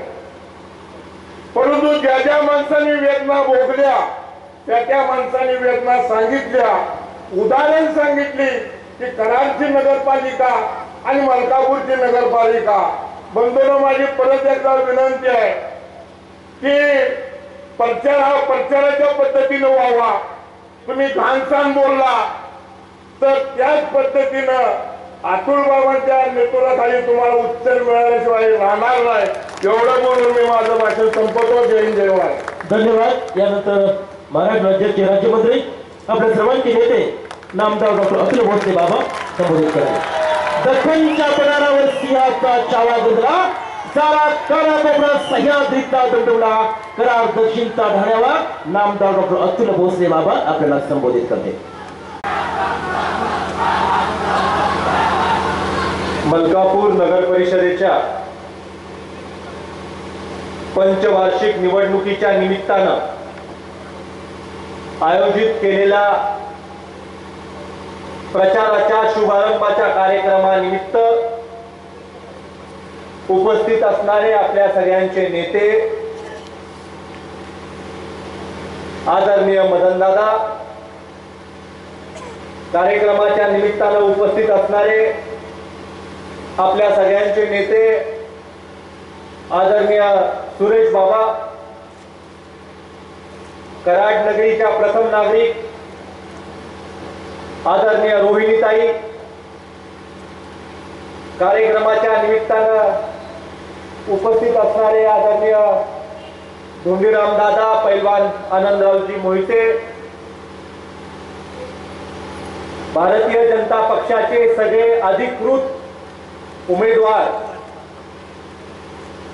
ज्यांनी अभ्यासपूर्ण मार्गदर्शन केलं आणि अनेक वर्ष बदला घेण्याच्या संधीसाठी जे थांबले होते ते आदरणीय अशोकराव भाऊ, आणि ज्या तरुण कार्यकर्त्यांनी मला उभं केलं ते सगळे माझे मलकापूरचे मित्र मंडळी, माता भगिनी, तरुण मित्र, आमचे लाडके पत्रकार बांधव, मलकापूर नगर परिषदेच्या निवडणुकीच्या निमित्तानं आज भारतीय जनता पक्षाने अधिकृतरित्या प्रचाराचा शुभारंभ केलेला आहे. मी आज घोषित करतो ही निवडणूक आपल्यासाठी अत्यंत महत्वाची निवडणूक आहे. मलकापूरचं रूपांतर नगर परिषदेमध्ये झाल्यानंतरची ही पहिली निवडणूक आहे आणि त्यामुळं मलकापूर शहराला योग्य राज्यकर्ते मिळावे, मलकापूर शहराला कर्तबगार राज्यकर्ते मिळावे, मलकापूर शहराला स्वच्छ राज्यकर्ते मिळावे, याच्यासाठी आपण या निवडणुकीला सामोरे जात. केंद्रामध्ये आदरणीय मोदीजींचं सरकार आहे. देशामधल्या शहरांचा विकास व्हावा हा भारतीय जनता पक्षाचा अजेंडा आहे. देशामध्ये बुलेट ट्रेन आणण्याचा संकल्प सुद्धा आदरणीय मोदीजींनी केला. देशामध्ये प्रत्येक शहरामध्ये मेट्रो करण्याचा संकल्प सुद्धा आदरणीय मोदीजींनी केला. महाराष्ट्रामध्ये सर्वाधिक मेट्रोसाठी पैसे गुंतवण्याच्या बाबतीमध्ये काम सुद्धा आदरणीय मोदीजींनी केलं. एवढ्यावरच न थांबता स्मार्ट सिटीच्या योजनेमध्ये बहुतांश महाराष्ट्रातल्या शहरांचा समावेश करण्याचा सुद्धा बहुमान हा आदरणीय नरेंद्र मोदी साहेबांचा आहे. आदरणीय मोदीजींचं महाराष्ट्राकडे पाहण्याचं धोरण वेगळं आहे. शिवछत्रपतींचा भव्य असं स्मारक महाराष्ट्रामध्ये उभा करण्याचा संकल्प आदरणीय देवेंद्र फडणवीस साहेबांनी केला. शिवछत्रपतींना आदर देत शिवछत्रपतींच्या स्वप्नातला महाराष्ट्र उभा करण्यासाठी, शिवछत्रपतींच्या स्वप्नामधल्या महाराष्ट्रातल्या लोकांना सुविधा उपलब्ध करून देण्यासाठी आदरणीय देवेंद्र फडणवीस साहेब दिवस आणि रात्र कष्ट करतात. आज आदरणीय देवेंद्र फडणवीस साहेबांनी या राज्यामधला महत्वाचा निर्णय घेतला. मराठा समाजाला 16% आरक्षण देण्याचा निर्णय आदरणीय देवेंद्र फडणवीस साहेबांनी घेतला आणि आज जबाबदारीने बोलतो की या राज्यामध्ये देवेंद्र फडणवीस साहेबांच्या नेतृत्वाखाली धनगर समाजाला आरक्षण देण्याचा निर्णय सुद्धा येणाऱ्या काळामध्ये होणार आहे. तुम्ही राज्याचे मुख्यमंत्री होता त्यावेळेस तुम्ही काय केलं? तुम्हाला जमलं का मराठा समाजाला आरक्षण द्यायचं? तुम्हाला जमलं का धनगर समाजाला आरक्षण द्यायचं? तुम्ही आज इथे येऊन म्हणता की अतुल भोसलेंनी घोषित करावं की त्यांनी काय काय केलं. मी सुद्धा सकाळपासून बसलो होतो की मी काय काय केलं या 4 वर्षामध्ये. लोकांच्या समोर आपल्याला मांडलं पाहिजे, लोकांच्या समोर आपल्याला सांगितलं पाहिजे आणि त्यामुळं सगळा आढावा सकाळपासून मी घेतला.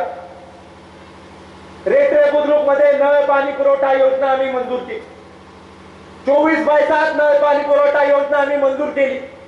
पण आम्ही ती योजना मंजूर करत असताना 25,000 रुपये मीटरचे लावायचे नाही हे धोरण स्वीकारलं.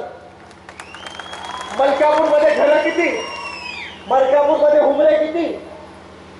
तर 5,500-6 हजार हुमरे या मलकापूरमध्ये असतील आणि प्रत्येक हुमऱ्याला 25,000 रुपये तुम्ही गोळा केले.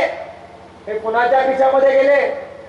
इतके पैसे गावाच्या नागरिकांकडनं घेण्याचा तुम्हाला काय अधिकार होता? राज्याची सत्ता तुमच्याकडे होती म्हणता ना, तुमचे मुख्यमंत्री होते म्हणता ना, मग लोकांना फुकट मीटर द्यायचं दानत तुम्ही का दाखवली नाही? आमचे जिगरबाज मुख्यमंत्री आहे देवेंद्र फडणवीस साहेबांना मी म्हटलं की साहेब 24/7 योजना करायची पण लोकांकडनं मीटरचे पैसे घ्यायचे नाही.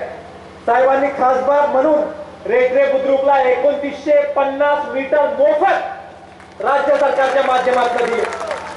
एवढ्यावर आम्ही थांबलो नाही तर आम्ही मुंड्याची 24/7 पाणी पुरवठा योजना मंजूर करून 70% आता काम पूर्ण झालेलं आहे. त्याच्यासाठी 6,42,00,000 रुपये मंजूर करून 70% निधी वितरित झालेला आहे. गोळेश्वरची 24/7 पाणी पुरवठा योजना मंजूर करून 7,50,00,000 रुपये मधले 70% पैसे वितरित झालेले. खोडशी मधली 24/7 योजना मंजूर करून इथं आपले सरपंच उभे त्यांना माहिती आहे ते साक्षीदार आहेत. 4,27,00,000 रुपये मंजूर करून दिलेले आहेत. 14व्या वित्त आयोगामधून कार्याच्या 24/7 योजनेसाठी जे अपुरं काम तुमच्या कारकिर्दीत राहिलं होतं त्याच्यासाठी 60 लाख रुपये आम्ही मंजूर करून आणलेले आहेत। एवढ्यावर आम्ही थांबलो नाही। मतदारसंघातल्या 51 गावांमध्ये आकाईची वाडी पाणी पुरवठा योजना मी शिफारस केली, 20 लाख रुपयाचा आराखडा मंजूर करून दिला। चौगुले महा पाणी पुरवठा योजना 30 लाख रुपयाचा आराखडा मंजूर करून दिला। गोंशी पाणी पुरवठा योजना 19 लाख रुपयाचा आराखडा मंजूर केलेला आहे। हनुमंतवाडी पाणी पुरवठा योजना 22 लाख रुपयाचा आराखडा मंजूर केलेला आहे। हवेलवाडी पाणी पुरवठा योजना 20 लाख रुपयाचा आराखडा मंजूर केलेला आहे। काले पाणी पुरवठा योजना 1,20,00,000 रुपयाचा आराखडा मंजूर केलेला आहे। जुळेवाडी पाणी पुरवठा योजना 64 लाख रुपयाचा आराखडा मंजूर केलेला आहे। कोयना वसाच्या पाणी पुरवठा योजनेसाठी 90 लाख रुपयाचा आराखडा मंजूर केलेला आहे।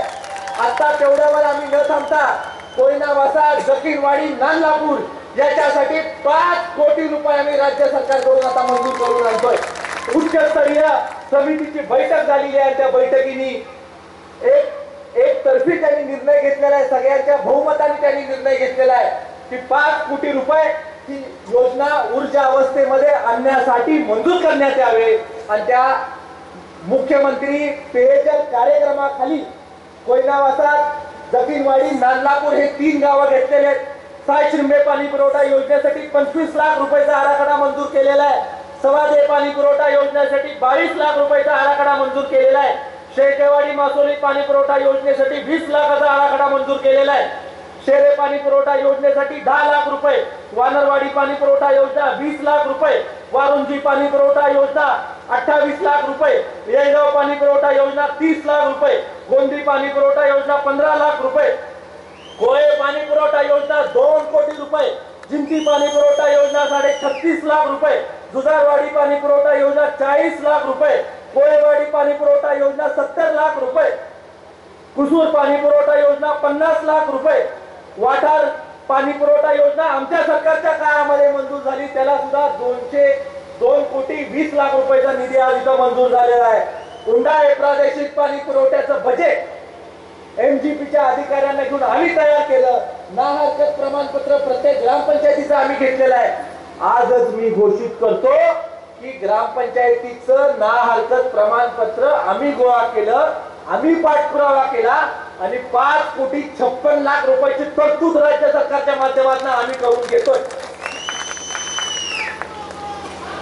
रासा शिंबे पाणी पुरवठा योजनेसाठी 90 लाख रुपयाचा आराखडा मंजूर आहे। आराखडा मंजूर झाल्यानंतर त्याचा सर्वे झालेला आहे। सर्वे झाल्यानंतर सगळी कागदपत्र सादर करण्याचे आदेश प्रत्येक ग्रामपंचायतीला दिलेले आहेत आणि दादा एकूण आराखडा 30 कोटी 30,30,00,000 रुपयाचा राज्य सरकारच्या माध्यमातून आम्ही मंजूर केलेला आहे। आदरणीय चंद्रकांतदादा पाटील साहेबांच्या माध्यमातून PWDचे अनेक रस्ते आपण मंजूर करून घेतलेले आहेत। रस्ते मंजूर करून घेत असताना रस्त्याला पहिले दर्जा उन्नती द्यायला लागते। दर्जा उन्नती देण्यासाठी जिल्हा परिषदेचा ठराव घ्यायला लागतो, जिल्हा परिषदेची NOC घ्यायला लागते। जिल्हा परिषदेची NOC घेतल्यानंतर राज्य सरकार सार्वजनिक बांधकाम खात्याच्या माध्यमातून रस्त्याची दर्जा उन्नती करते, प्रमुख जिल्हा मार्ग त्या रस्त्याला करते। अनेक ग्रामीण मार्ग आम्ही प्रमुख जिल्हा मार्गांमध्ये रूपांतरित केलेले आहेत आणि त्याच्यामध्ये कालवे कोडोली शेरे दुशेरे रेटरे बुद्रुक इंजिन पानंद खुबी या रस्त्यासाठी प्रमुख जिल्हा मार्ग 71 हे नामांकन करून 2 कोटी 80 लाख रुपये मंजूर करून 15 दिवसामध्ये आम्ही तिथं काम चालू करतोय। टेंडर सुद्धा त्याचं झालेलं आहे। वेबसाईटवर तुम्हाला टेंडर बघायला मिळेल। कोणतरी इथे येऊन सांगेल की नुसती घोषणाबाजी करतात, टेंडर जाऊन बघायचं मग पुढचं बोलायचं। त्यानंतर कोयना वसाहत जकीरवाडी नानलापूर पाचवड रस्त्यासाठी प्रमुख जिल्हा मार्ग 80 2.5 कोटी रुपये आम्ही मंजूर केलेले आहेत। टेंडर जाऊन बघायचं मग पुढचं बोलायचं।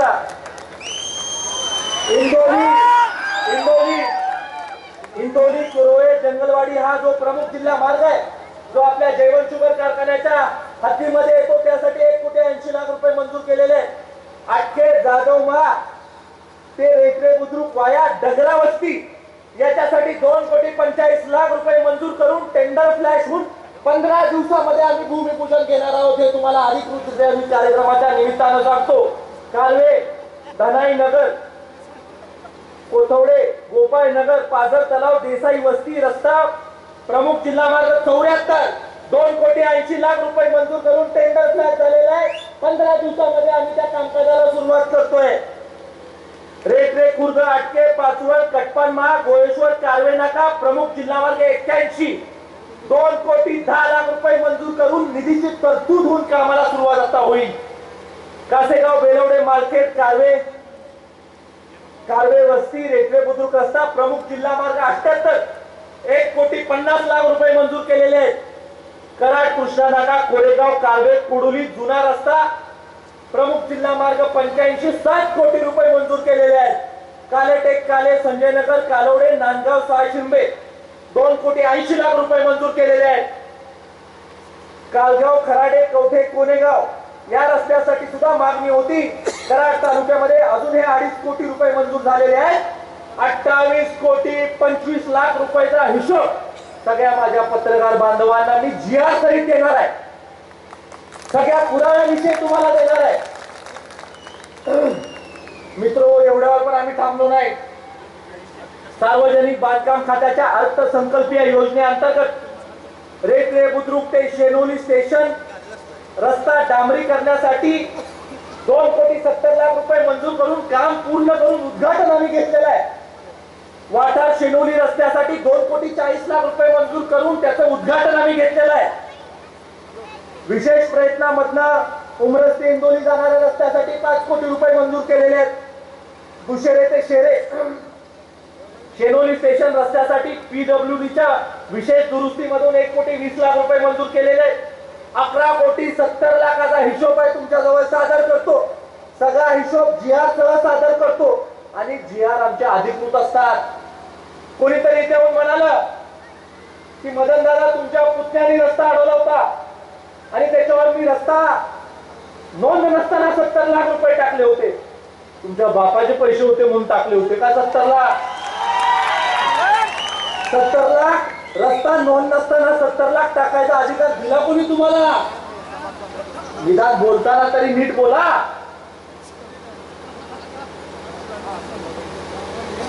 शेऱ्यापासून मुख्यमंत्री ग्राम सडक योजनेच्या माध्यमातून झालेल्या पुलासाठी 1,12,00,000 रुपये मंजूर करून पुलाचं काम पूर्ण झालंय. आता त्याचा उद्घाटनाचा कार्यक्रम आपल्याला घ्यायचा आहे. कारवे शिवाजी पुतळा कोडोली रस्ता मुख्यमंत्री ग्राम सडक योजनेमधनं मंजूर झालाय. 60,00,000 रुपयाचा निधी वितरित झालेला आहे. नारायणवाडी कालेटेक काले कालवडे नांदगाव 3,85,00,000 रुपये खर्च करून रस्ता पूर्ण होऊन उद्घाटन आम्ही घेतलेलं आहे. चंद्रकांत दादा पाटील साहेबांनी उद्घाटन घेतलेलं आहे. मुख्यमंत्री ग्राम सडक योजनेमधनं तारू ते मानरवाडी रस्त्यावर 2,55,00,000 14,000 रुपये मंजूर करून त्याचं उद्घाटन मी स्वतः माझ्या हाताने केलेलं आहे.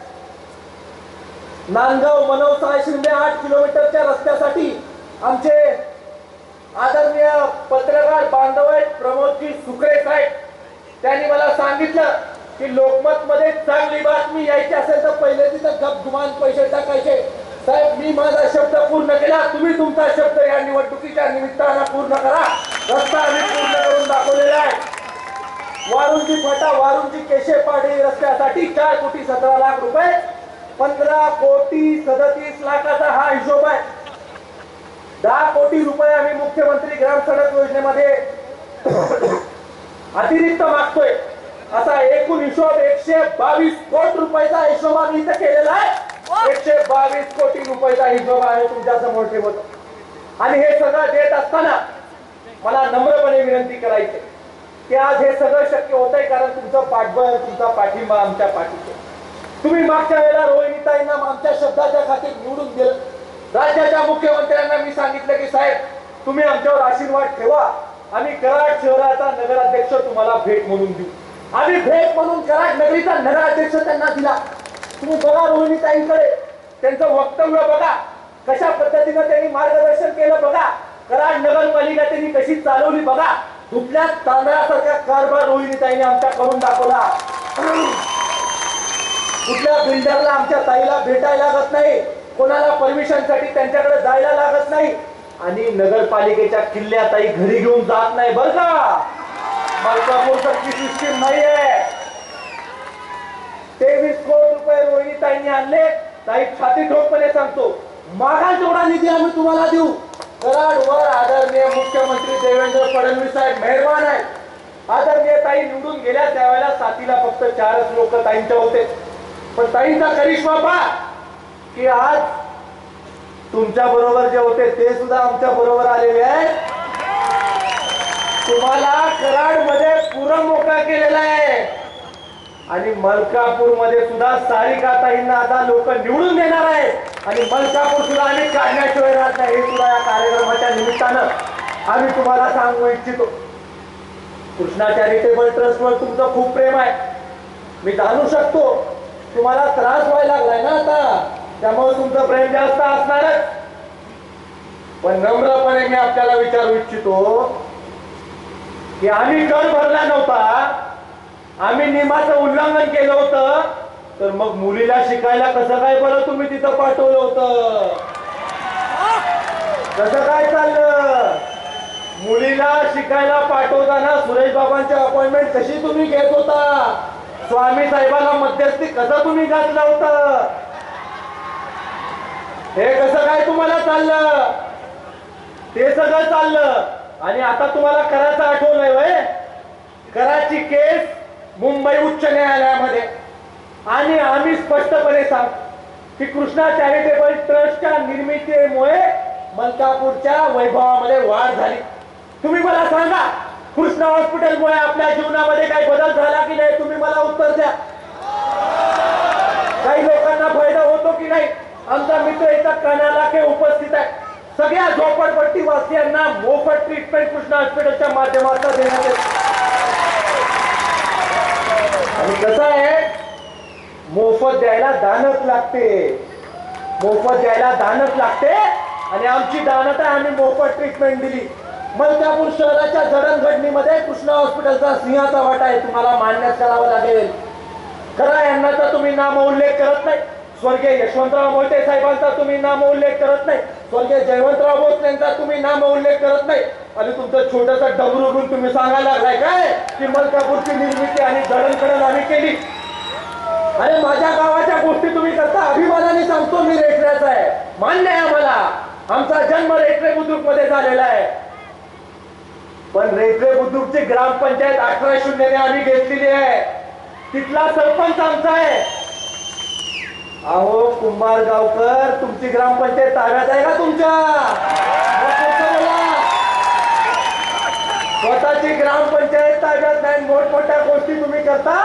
राज्याचे मुख्यमंत्री व्हायचे स्वप्न सुद्धा बघू नका, कारण विधानसभेला तुम्हाला आम्ही घरी बसवणार आहे. चढता प्रवास आपण केलेला आहे, आपण सुद्धा धक्के खाल्लेले आहेत, आम्हाला सुद्धा त्रास झालेला आहे. 2013च्या निवडणुकीमध्ये काय काय झालं याचा ओहापोह सुद्धा आपण करायचा नाही. आम्ही आदरणीय देवेंद्र फडणवीस साहेबांवर विश्वास ठेवतो. देवेंद्र दादाच्या नेतृत्वाखाली महाराष्ट्रामध्ये क्रांती होत होती, त्याच्यामध्ये आम्ही सहभागी झालो. मुख्यमंत्र्यांचा आम्हाला आशीर्वाद आहे, मुख्यमंत्र्यांचा आमच्यावर प्रेम आहे. स्वतःच झालं की चांगलं, दुसऱ्याचं झालं की वाईट, हे कितपत चालू ठेवणार? आणि कुठले नेते आणता? गावामधून हाकलून दिलेले माणसं आणून तुम्ही इथं सभा गाजवता? आमच्या व्यासपीठावर बघा, आमच्या व्यासपीठावर बघा, सगळे मातब्बर आहे. आज आमचे जे उमेदवार तुमच्या विरोधात उभे आहेत त्यांच्या सायकलवरच्या प्रचाराने तुम्ही गुडघ्यावर आलेला आहे. तुम्ही कशाला गुडघी भाषा करता? तुम्हाला या प्रचार सभेच्या निमित्तानं सांगतो, माझ्या तरुणांच्या साक्षीनं सांगतो, माझ्यावर प्रेम करणाऱ्या सगळ्या तरुणांच्या आशीर्वादानं मी आज इथं उभा आहे. आणि तुमचा हिशोब 27 तारखेला लावल्याशिवाय आम्ही थांबणार नाही. एवढ्या कार्यक्रमाच्या निमित्तानं सांगतो. पहिली सवय तरी तुमचं चचोपप्प व्हायला लागले. मला कोणी सांगितलं ते भावनिक झाले. भावनिक झाले नाही, दुकान बंद पडणार आहे म्हणून यांची हवा टाईट झाली. यांचं दुकान बंद होणार आहे, यांच्या दुकानाला कुलूप आम्ही लावणार आहे आणि यांच्या दुकानाला कुलूप लावणार आहे म्हणून यांचं आता मासा पाण्यातून बाहेर काढल्यानंतर जसं होतं तशा पद्धतीनं यांचं झालेलं. अनेक लोक सहकारी संस्थांमध्ये इथं काम केलेले. आदरणीय मदन दादा त्यांच्या नेतृत्वाखाली आम्ही इथं काम करतो. दादा सुद्धा आज व्यासपीठावर उपस्थित. मदन दादांच्या मार्गदर्शनाखाली अनेकशे बदल व्हायला लागलेले. जे आपले नव्हते ते सुद्धा आता आपले व्हायला लागलेले आहेत. आदरणीय सगळ्या माझ्या पत्रकार बांधवांना माझं सांगणं, आज आदरणीय माजी नगराध्यक्ष ताई इथं उपस्थित आहे. ताई, आमच्या काळात जर का तुम्हाला संधी मिळाली असती तर आम्ही अशी वागणूक तुम्हाला कधी दिली नसती. आमची संस्कृती नाही, खोटं बोलायची आमची संस्कृती नाही, आणि लोकांना फसवून त्यांचे अर्ज व्हाईटनरनी बाद करायची सुद्धा आमची संस्कृती नाही. तुम्ही कशावर उभे? तुम्ही सगळ्या लबाडीवर उभे राहिले, तुमचा डोंगर कोसळायला लागलेला आहे, त्यामुळे तुम्ही हातबल झालाय. मागच्या वेळेला राजू मुल्ला साहेब कुठं आहे तुम्ही? काय परिस्थिती?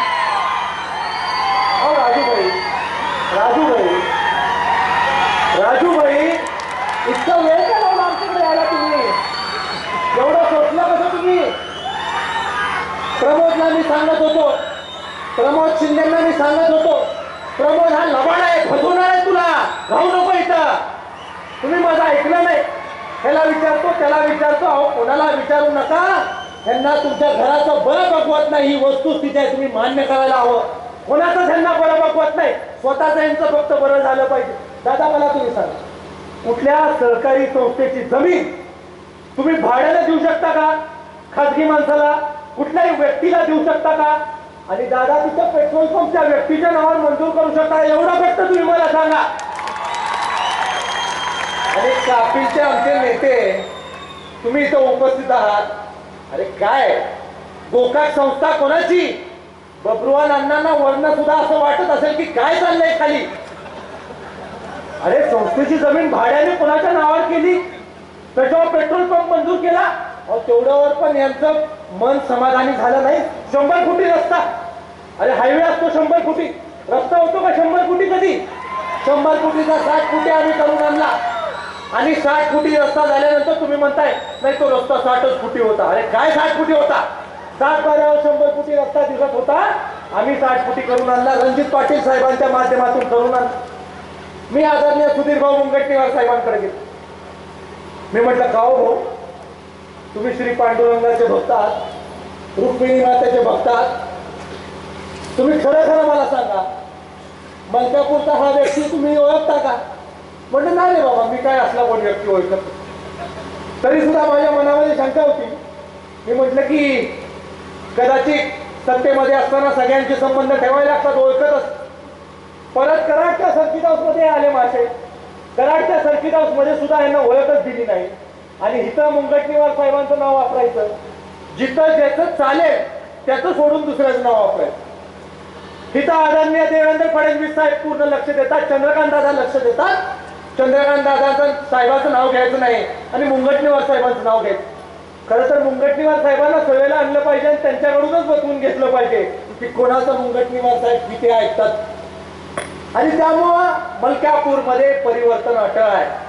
मलकापूरमध्ये फक्त भाजप, मलकापूरमध्ये भारतीय जनता पक्षाचा नगराध्यक्ष. आणि पुढच्या सभेच्या निमित्तानं ज्यावेळेस मुख्यमंत्री साहेब आदरणीय सारिका ताईंचा सत्कार करायला इथे येतील, त्यावेळेला तुम्ही नगराध्यक्ष या गावचे असाल, छातीत ठोकपणे लोकांच्या पाठिंब्यावर मी सांगू. निवडणूक जशी पुढे जाईल तसे अनेक लोक येतील, अनेक गोष्टी सांगायचा प्रयत्न करतील. कोणावरही आपण विश्वास ठेवायचा नाही. 2003चा जाहीरनामा काढा, 2008चा जाहीरनामा काढा, 2013चा जाहीरनामा काढा.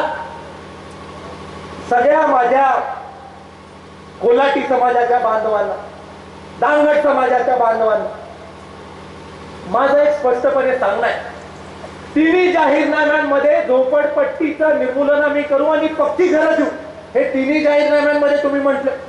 आणि अजून तुम्ही म्हणताय की आम्ही पक्की घरं बांधून देऊ. अहो तुमचा खेळच संपलाय तर तुम्ही काय पक्की घरं बांधून देणार आहे? तुमचा खेळच संपलेला आहे. मी सांगतो, ज्या वेळेला मलकापूरची सत्ता भारतीय जनता पक्षाच्या ताब्यात असेल, कराड नगरीच्या नगराध्यक्ष आहेत, त्यांचा मी शब्द घेतलेला आहे, पूर्ण सहकार्य कराड नगरी करेल आणि मलकापूर शहरातल्या सगळ्या झोपडपट्टी वासियांना पक्की राहण्याची घरं मोदीजींच्या स्वप्नाप्रमाणे आम्ही पूर्ण करून देऊ. देवेंद्र फडणवीस साहेबांच्या हस्ते आम्ही त्याचं भूमिपूजन घेऊ, हे जाहीररित्या कार्यक्रमाच्या निमित्तानं सांग. आजूबाजूच्या गावच्या लोकांना सुद्धा काही त्रास कमी दिलेला नाही. कापिलमध्ये नाक खुपसायचं कमी केलं नाही, गोळेश्वरमध्ये नाक खुपसायचं कमी केलं नाही. कोयना वासांवर तर विशेष प्रेम आहे. जरा लक्ष ठेवून असा, मंजुरी मिळासाठी कोयना वासात चालते आणि मंजुरी मिळाल्यानंतर कोयना वासात नको.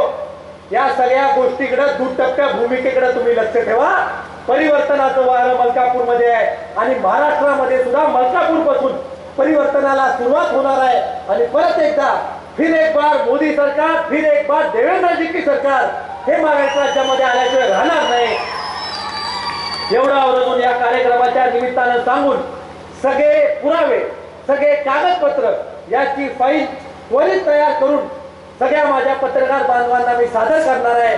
त्याचा पूर्णपणे अभ्यास करून याची नोंद सगळ्या माझ्या मीडियाच्या प्रतिनिधींनी घ्यावी, एवढं या कार्यक्रमाच्या निमित्तानं सांगून अभूतपूर्व प्रतिसाद दिल्याबद्दल, आम्हाला आशीर्वाद दिल्याबद्दल, सगळ्या माझ्या उमेदवारांना आशीर्वाद दिल्याबद्दल मनपूर्वक आभार मानून थांबतो. जय हिंद, जय महाराष्ट्र. अभी सिर्फ भाजप और भाजप रोक सके तो रोक ले. धन्यवाद बाबा. त्यानंतर सहकाराधिक संयम नेतृत्व यशवंतराव मोहिते कृष्णा कार्यक्रमाचे अध्यक्ष माननीय डॉक्टर सुरेश भोसले बाबा आपल्याला संबोधित करतील. आज मलकापूरची निवडणूक होत असताना अनेक दिवस मी बारकाईनं याचा अभ्यास करतो. माझा असा समज होता की या निवडणुकीमध्ये आपल्याला सक्रिय व्हायचं काही कारण नाही आहे. असून ही निवडणूक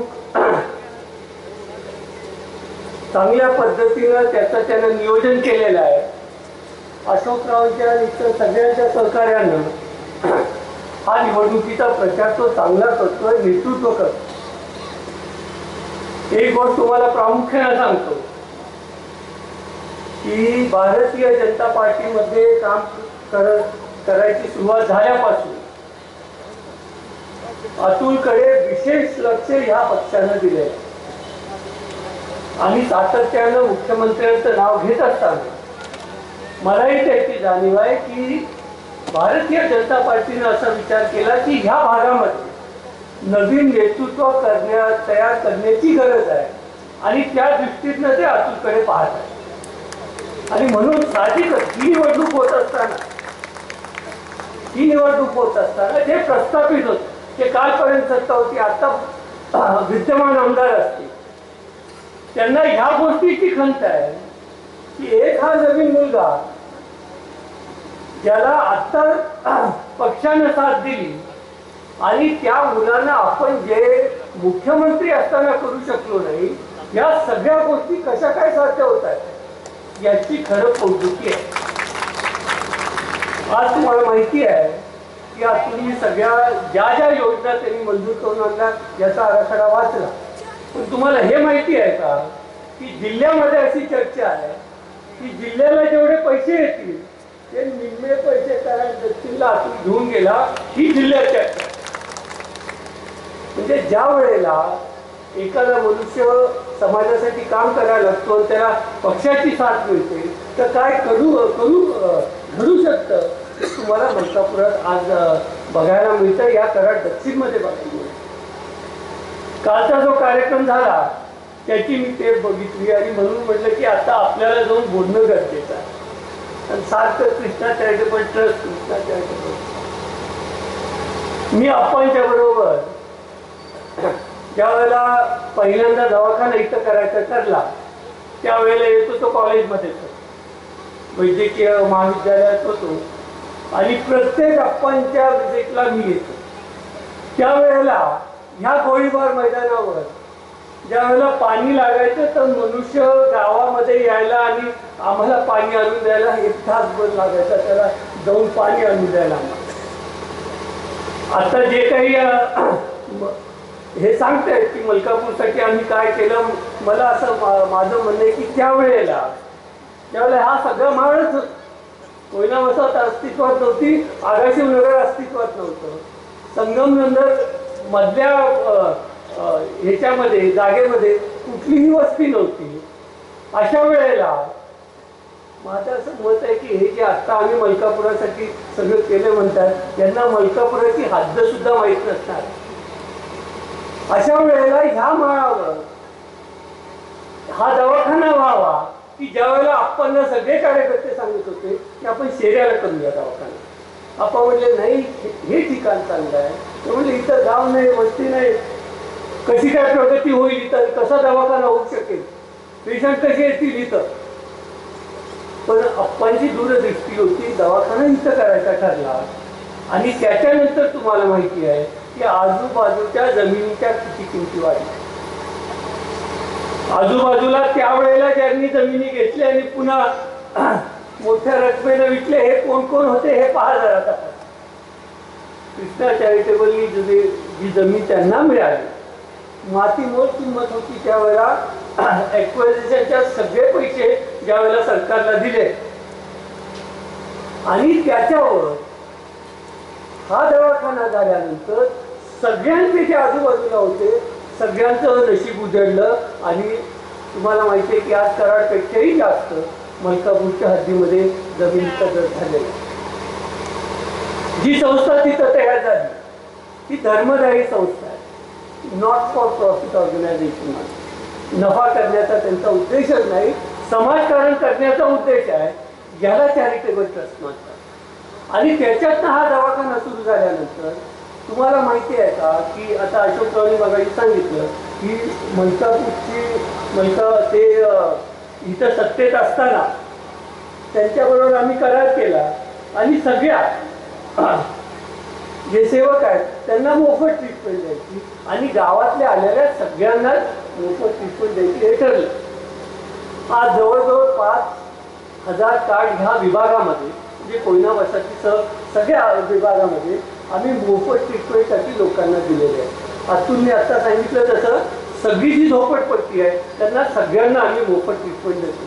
पण इतकंच नाही गेल्या वर्षाचं सांगतो गेल्या 1 वर्षामध्ये कृष्णा चॅरिटेबल ट्रस्टमधनं 10,000 लोकांना लक्षात घ्या 10,000 लोकांना पूर्ण मोफत ट्रीटमेंट मिळाली आहे 1 वर्षामध्ये. आता हे कार्य करणारी ही संस्था आहे. या संस्थेच्या पाठीमागं उभं राहायचं त्यांना सगळी मदत करायची की त्यांच्यावर टीका करायची. आजही कर भरला नाही म्हणतात. जो काही कर आमच्या पद्धतीनं भरायचा आहे तोही तुम्ही काढून बघा. कुठल्याही संस्थेपेक्षा सगळ्यात जास्त कर कृष्णा चॅरिटेबल ट्रस्टनीच भरलेला आहे. इमर्सनपेक्षाही जास्त भरला दुसऱ्या कुठल्याही संस्थेपेक्षा जास्त भरलेला आहे. आणि मगाशी सांगितलं तसं कुठलीही सुविधा आम्ही या नगरपालिकेकडनं आणि कुठलीही सुविधा आम्ही घेत नाही. पाण्याची स्कीम आमची आहे. सांडपाण्याची प्रक्रिया आमची आहे. रस्ते आम्ही केलेले आहेत. कुठलीही गोष्ट आम्ही नगरपालिकेकडनं घेतली नाही. आणि ह्या विभागामध्ये ज्या वेळेला कालच्या सभेमध्ये उल्लेख झाला की भास्करराव शिंदे साहेबांनी सांगितलं की तिथं तुम्ही मलकापूरचा लाव माझ्याकडे झालेले होते आणि ते म्हणले तुम्ही कृष्णा चॅरिटेबल ट्रस्ट करा का म्हणून. मी म्हटलं सगळ्या लोकांना समजावं कारण मलकापूर कुठं आहे याची जाणीव नाही आहे. या देशातनं सगळी लोक इथे येतात म्हणून आम्ही कराड म्हणजे लोकांना समजावं म्हणून नाही म्हटले मलकापूर लावा याची फार गरज आहे. आणि मलकापूर ॲड्रेस लावायला मी कारणीभूत होतो त्यावेळेला. आणि एवढ्या कारणानं की ह्या गावाचं नाव सुद्धा आज सगळ्या देशामध्ये गेलं.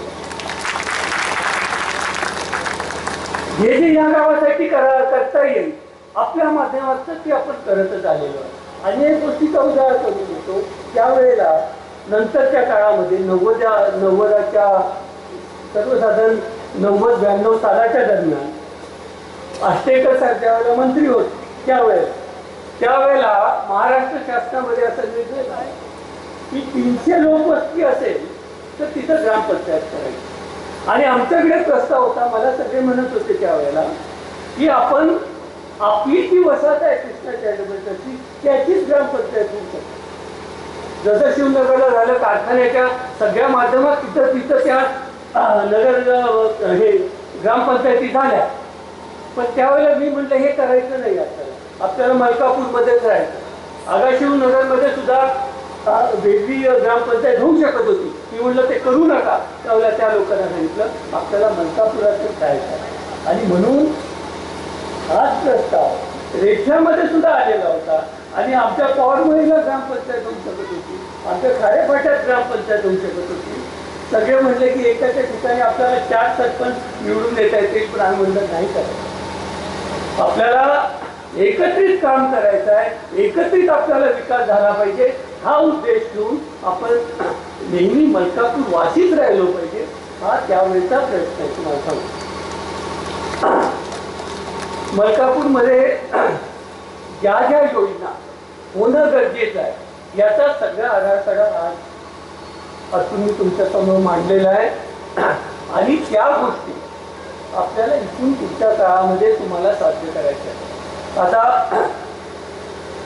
दुसरा एक विषय कालचा झाला तोही तुम्हाला सांगतो. यांनी फुटपाथवर झाडं लावलेली. फुटपाथवर झाडं, ज्या फुटपाथवर कॉन्क्रीट झालेलं आहे, पेविंग झालेलं आहे, त्याच्यावर कशी झाडं लावता येतील हा प्रश्न आहे. पण तुम्हाला सांगतो जो सगळ्यात चांगला आज मलकापुरातला फुटपाथ कुठला असेल तर तो आमचा.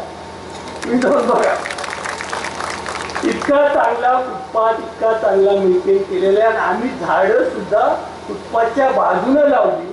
आणि आता मला ह्याचा उलगडा झाला की त्या झाडाच्या मध्ये परत झाड कशाला लावले, यांना पैसे खर्च करायचे होते हे माझ्या लक्षात आलं नाही. म्हणजे आता लावलेलीच आहेत आम्ही झाडं, तर झाडाच्या मध्ये दुसरं झाड आम्ही कशाला लावतो. बघा तुम्ही झाले गेले. तेव्हा अशा पद्धतीनं लोक काम करणार असले आणि लोकांची दिशाभूल करणार असले तर ही काही गोष्ट योग्य नाही. तुम्हाला या मलकापूरमध्ये माझा असं समज आहे की अतुलला इतकं सहकार्य आहे पक्षाचं की त्यानं जे जे सांगितलं. तर आज नगरीमध्ये सुद्धा जेवढे पैसे आले ते पुन्हा मुख्यमंत्री असताना सुद्धा ते आणू शकले नाही. मलकापूरमध्ये जेवढे पैसे आले मुख्यमंत्री असताना सुद्धा ते आणू शकले नाही, ते आणू शकणार नाही. ही वस्तुस्थिती आहे. आणि त्याच्यामुळं असंही झालेलं आहे की जे जे काम होत आहे त्याला मीच पत्र दिले हे म्हणतात, ते सुद्धा माझ्या कानावर आहे. किती खरं खोटं मला माहीत नाही, पण प्रत्येक गोष्टीवर मी पत्र दिलं. आता यांच्या पत्राने ही सगळी कामं होत असतील तर बरं झालं. आता आम्ही देतो तुम्हाला आराखडा, तुमच्या पत्रानं काय काय होतंय ते बघूया. आपल्याला एवढंच लक्षात घ्यायचं आहे की आज अतिशय चांगले उमेदवार तुम्ही दिलेले आहेत, अतिशय चांगल्या डॉक्टर असणाऱ्या नगराध्यक्ष दिलेले आहेत. यांना निवडून आणण्याचं जबाबदारी तुमची आहे, हे कर्तव्य आहे. लक्षात, कर्तव्य आहे. मलकापूर खऱ्या अर्थानं नुसतं नावाला नाही, खऱ्या अर्थानं मलकापूर तुम्हाला ह्या देशाच्या मॅपवर, ह्या देशाच्या सगळीकडे ज्यांना जाणीव होईल की ते चांगली नगरपालिका आहे हे तुम्हाला इथून पुढच्या काळामध्ये घडलेलं दिसेल. आणि आता शेवटचा ते विषय घेतो की त्यांनी म्हणले रेष्ट्याला काय विकास केलाय सांगा. विकासाची कल्पना तुम्हाला असेल तर सांगतो रेष्ट्यामध्ये काय विकास केला. विकासाची कल्पना काय आहे मुळात सांगा. विकासाची कल्पना अशी आहे की जो मनुष्य तिथं राहतो त्याचं राहणीमान वाढलं पाहिजे, त्याला नोकरीची संधी उपलब्ध झाली पाहिजे, त्याला शिक्षण मिळालं पाहिजे, त्याच्या शेतीत सुधारणा झाली पाहिजे. ही विकासाची कल्पना आहे. सरकारचे पैसे आणून रस्ते करायचे, 2 वर्षात रस्ते खराब झाले, ही विकासाची कल्पना ना. आणि त्याच्यामुळं मला रेखात असं दिसते की प्रत्येक घरामध्ये रेखा असं आहे की प्रत्येक घरामध्ये एक सेवक कुठं ना कुठं तरी आपल्या संस्थेमध्ये आहे, प्रत्येक घरामध्ये आहे. हा काही विकास नाही का. शेतीमध्ये रेख्यामध्ये सगळीकडे सुधारणा झाली आहे. इंच जेवढी जमीन आमची आहे ती बागायत झालेली. रेख्यामध्ये कारखाना आलेला आहे, व्यवसाय सुरू झालेला आहे, अनेक व्यवसाय त्याच्यातलं सुरू झालेला आहे. याच्यातलं कुठलं विकासाचं काम तुमच्या हातून झालं एवढं सांगा. किती लोकांना तुम्ही नोकऱ्या उपलब्ध करून देऊ शकला हे सांगा. आज तुमच्यासाठी सांगतो, माहितीसाठी सांगतो की कृष्णा उद्योग समूहामध्ये जेवढे सेवक आहेत ते ह्या जिल्ह्यामध्ये कुठल्याही संस्थेकडे नाही. सगळ्यात जास्त सेवक आणि सगळ्यात जास्त महिला सेवक सुद्धा कृष्णा उद्योग समूहामध्ये काम करतात. एवढं लक्षात घ्या. एवढं मोठं काम इथं उभा राहिलेलं आहे. त्याच्यामुळे विकासाच्या गप्पा तुम्ही आम्हाला सांगू नका. विकास कसा करायचा हे तुम्ही विचार केला पाहिजे. या मलकापूरमध्ये तुम्ही किती लोकांना नोकऱ्या उपलब्ध करून दिल्या सांगा. आज तुम्हाला माहीत असेल की रेषेनंतर सगळ्यात जास्त सेवक कुठल्या गावामध्ये असतील तर ते मलकापुरात आहेत. प्रत्येक वॉर्डमध्ये 50-100 मध्ये प्रत्येक वॉर्डमध्ये आमचे सेवक आहेत. आणि म्हणून मला आठवतं की पूर्वी अतिशय सरकारी अशोकरावचं होत होतं त्यावेळेला पोलिंग बूथ सुद्धा आमच्या आतच असायचे. पोलिंग बूथ सुद्धा आत असायचे आणि अतिशय तिथं चांगल्या पद्धतीचं त्यावेळेला काम सुरू होतं. आता हा व्यत्यय आलाय. आता परत ही वेळ आलेली आहे की तुम्हाला हा सत्ता बदल केला पाहिजे आणि मलकापूरला खऱ्या अर्थाने 21व्या शतकामध्ये जे सगळ्यांना अभिप्रेत आहे एक चांगल्या नगरपालिकेचे ते आपल्याला काम इथून पुढं करायचं आहे. ते तुम्ही कराल अशी अपेक्षा व्यक्त करतो. आणि अतुलचे हात तुम्ही बळकट करा. पुढं एक निवडणूक आहे. पुन्हा विधानसभा आहे. विधानसभेला सुद्धा आपल्याला आपला प्रतिनिधी अतुलला निवडून एवढ्यासाठी द्यायचा आहे की त्याच्यानंतर राजकारणामध्ये लक्षात घ्या राजकारण हे आमचं घर चालवायला नसतं. आत्ताचे जे सगळे राजकारणी आहेत त्यांचा राजकारणाचा एकच उद्देश असतो की त्याच्यातनं सत्ता मिळवायची, पद मिळवायचं, आपलं घर चालवायचं. ज्याच्यासाठी करतात. राजकारण हे एक समाजकारणाचं माध्यम आहे. समाजकार्य करता यावं, जास्त वेगानं करता यावं ह्याच्यासाठी आपल्याला राजकारणाचा उपयोग करायचा असतो आणि तो अतुल इथनं पुढं करणार आहे. एवढंच म्हणून मी माझे 2 शब्द संपवतो. जय हिंद, जय महाराष्ट्र. त्यानंतर कराड दक्षिणची मुलक मैदान येथे तुमच्या आमचे नेते यशवंतराव मोहिते कृष्णा कारखान्याचे माजी अध्यक्ष माननीय मधुराव मोहिते दादा आपल्याला संबोधित करते. मगापासून सर्वांची भाषणं ऐकली आणि शहरामध्ये इतक्या शांततेने इतका वेळ बसणारा समुदाय सुद्धा मी आज पाहिला. त्याचं शहरामध्ये फारशी माणसं सगळ्याला थांबत नाही. परंतु आता तुम्हाला सुद्धा उद्याच्या मलकापूरच्या नगर परिषदेच्या इलेक्शनची तुम्हाला इतकी ओढ लागलेली आहे की आता परिवर्तन हे आठवण आहे आणि परिवर्तन हे झालं पाहिजे. कारण मगापासूनची सगळी भाषणं ऐकली आणि ऐकल्यानंतर असं वाटतं की ग्रामीण भाषेमध्ये आपल्याला म्हण माहिती आहे की नाव्याचा उकरडा उकराय गेल्यानंतर केसाशिवाय काही सापडत नाही. तसा यांचा उकरडा उकरत असताना सगळ्यांनी भानगडीशिवाय काही सांगितलंच नाही. आता भानगडी सांगायचं म्हणलं तर आपल्याकडे काही भरपूर आहे. काही मानवाचारा भरपूर आहे. त्याला काही हल्ली करण्यासारखं काही नाही आहे. ती निवडणूक आम्ही जाणीवपूर्वक लढतोय. आता माझ्या बाबतीत जर तुम्ही विचार करत असाल तर मी इकडेही होतो आणि तिकडेही होतो. पण मला अनुभव इतका वाईट आला की मी नाईलाजाने ते सोडून दिलं संक्रांतीच्या दिवशीच. म्हणजे अगदी पृथ्वीराज चव्हाणांना सांगितलं की बाबा आज संक्रांत आहे, तिळगुळ घ्या, गोड बोला. इथून पुढं फक्त वैयक्तिक संबंध राहतील, राजकीय संबंध तुमचे आमचे संपले. आणि नंतर मग मी अतुलला पाठिंबा द्यायचं ठरवलं. कारण शेवटी कसं आहे की आपण म्हणतो ना लहान मुलाचे पाय पाळण्यात दिसतात तसं सुरेशनी सुद्धा वर्णन केलं आणि त्याच्या कामाचं त्यांनी सुद्धा मी काय केलं हे सांगण्याचा या ठिकाणी प्रयत्न केलेला आहे. एक आमदार नसलेला मनुष्य इतका निधी या मतदारसंघामध्ये आणू शकतो असं कधी घडलेलं नाही. सातारा जिल्ह्यामधला निवा निधी तुमच्या ह्याच्यामध्ये येतो, दक्षिण कराडमध्ये येतो आणि आणण्याचं काम करतं. कोण करतं तर तो अतुल भोसले करतो.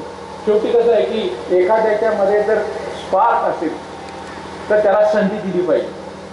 आज मला सांगायचं वयाने खूप लहान आहे अजून, माझ्या निम्म्या वयाने तो आहे. परंतु त्याला सुद्धा जी जाणकार मंडळी ह्यात राजकारणातली त्याने सुद्धा त्याला एक संधी दिली आणि पहिल्यांदा त्याला जर कुठली संधी मिळाली असेल तर विठ्ठल रुक्मिणी मंदिराचं ट्रस्टीपद त्या ठिकाणी पाहते. आज एक वर्ष 1.5 वर्ष झाला असेल या गोष्टीला. याच्या आधी तुम्ही सगळेजण बहुतेक वारीला जाऊन आला असाल आणि मागच्या वर्षीच्या वारीला तुम्ही गेला असाल. बरेच जण मंडळी सांगत असतात की दादा आम्ही या वारीला गेलो होतो आणि काय सांगायचं म्हणजे चंद्रभागेपासून ते विठ्ठलाच्या मूर्तीपर्यंत आम्ही गाडीच्या वरनं गेलो. जाताना बाटलीतनं पाणी प्यायला मिळत होतं आणि येताना जेवण करून त्या ठिकाणी आलो. म्हणजे विठ्ठल रुक्मिणीला जाणं, वारीला जाणं म्हणजे घाणीतून जाऊन आल्यासारखा प्रकार होता. म्हणजे देवाला आपण जातो, परंतु घाणीचं साम्राज्य इतकं प्रचंड होतं, ते घाणीचं साम्राज्य आता त्या ठिकाणी पूर्णपणे नष्ट करून टाकलेलं आहे. त्या ठिकाणी भक्त निवास जे आहे ते जवळजवळ 90 कोटीचा त्यांनी बांधून घेतलेलं आहे. ही सुद्धा सोय त्या भक्तांसाठी केलेली आहे. माझा सांगण्याचा मुद्दा एवढाच आहे की एखाद्याला दृष्टी जर असेल तर तो काय करू शकतो हे तुम्ही पंढरपूरला जाऊन बघू शकता.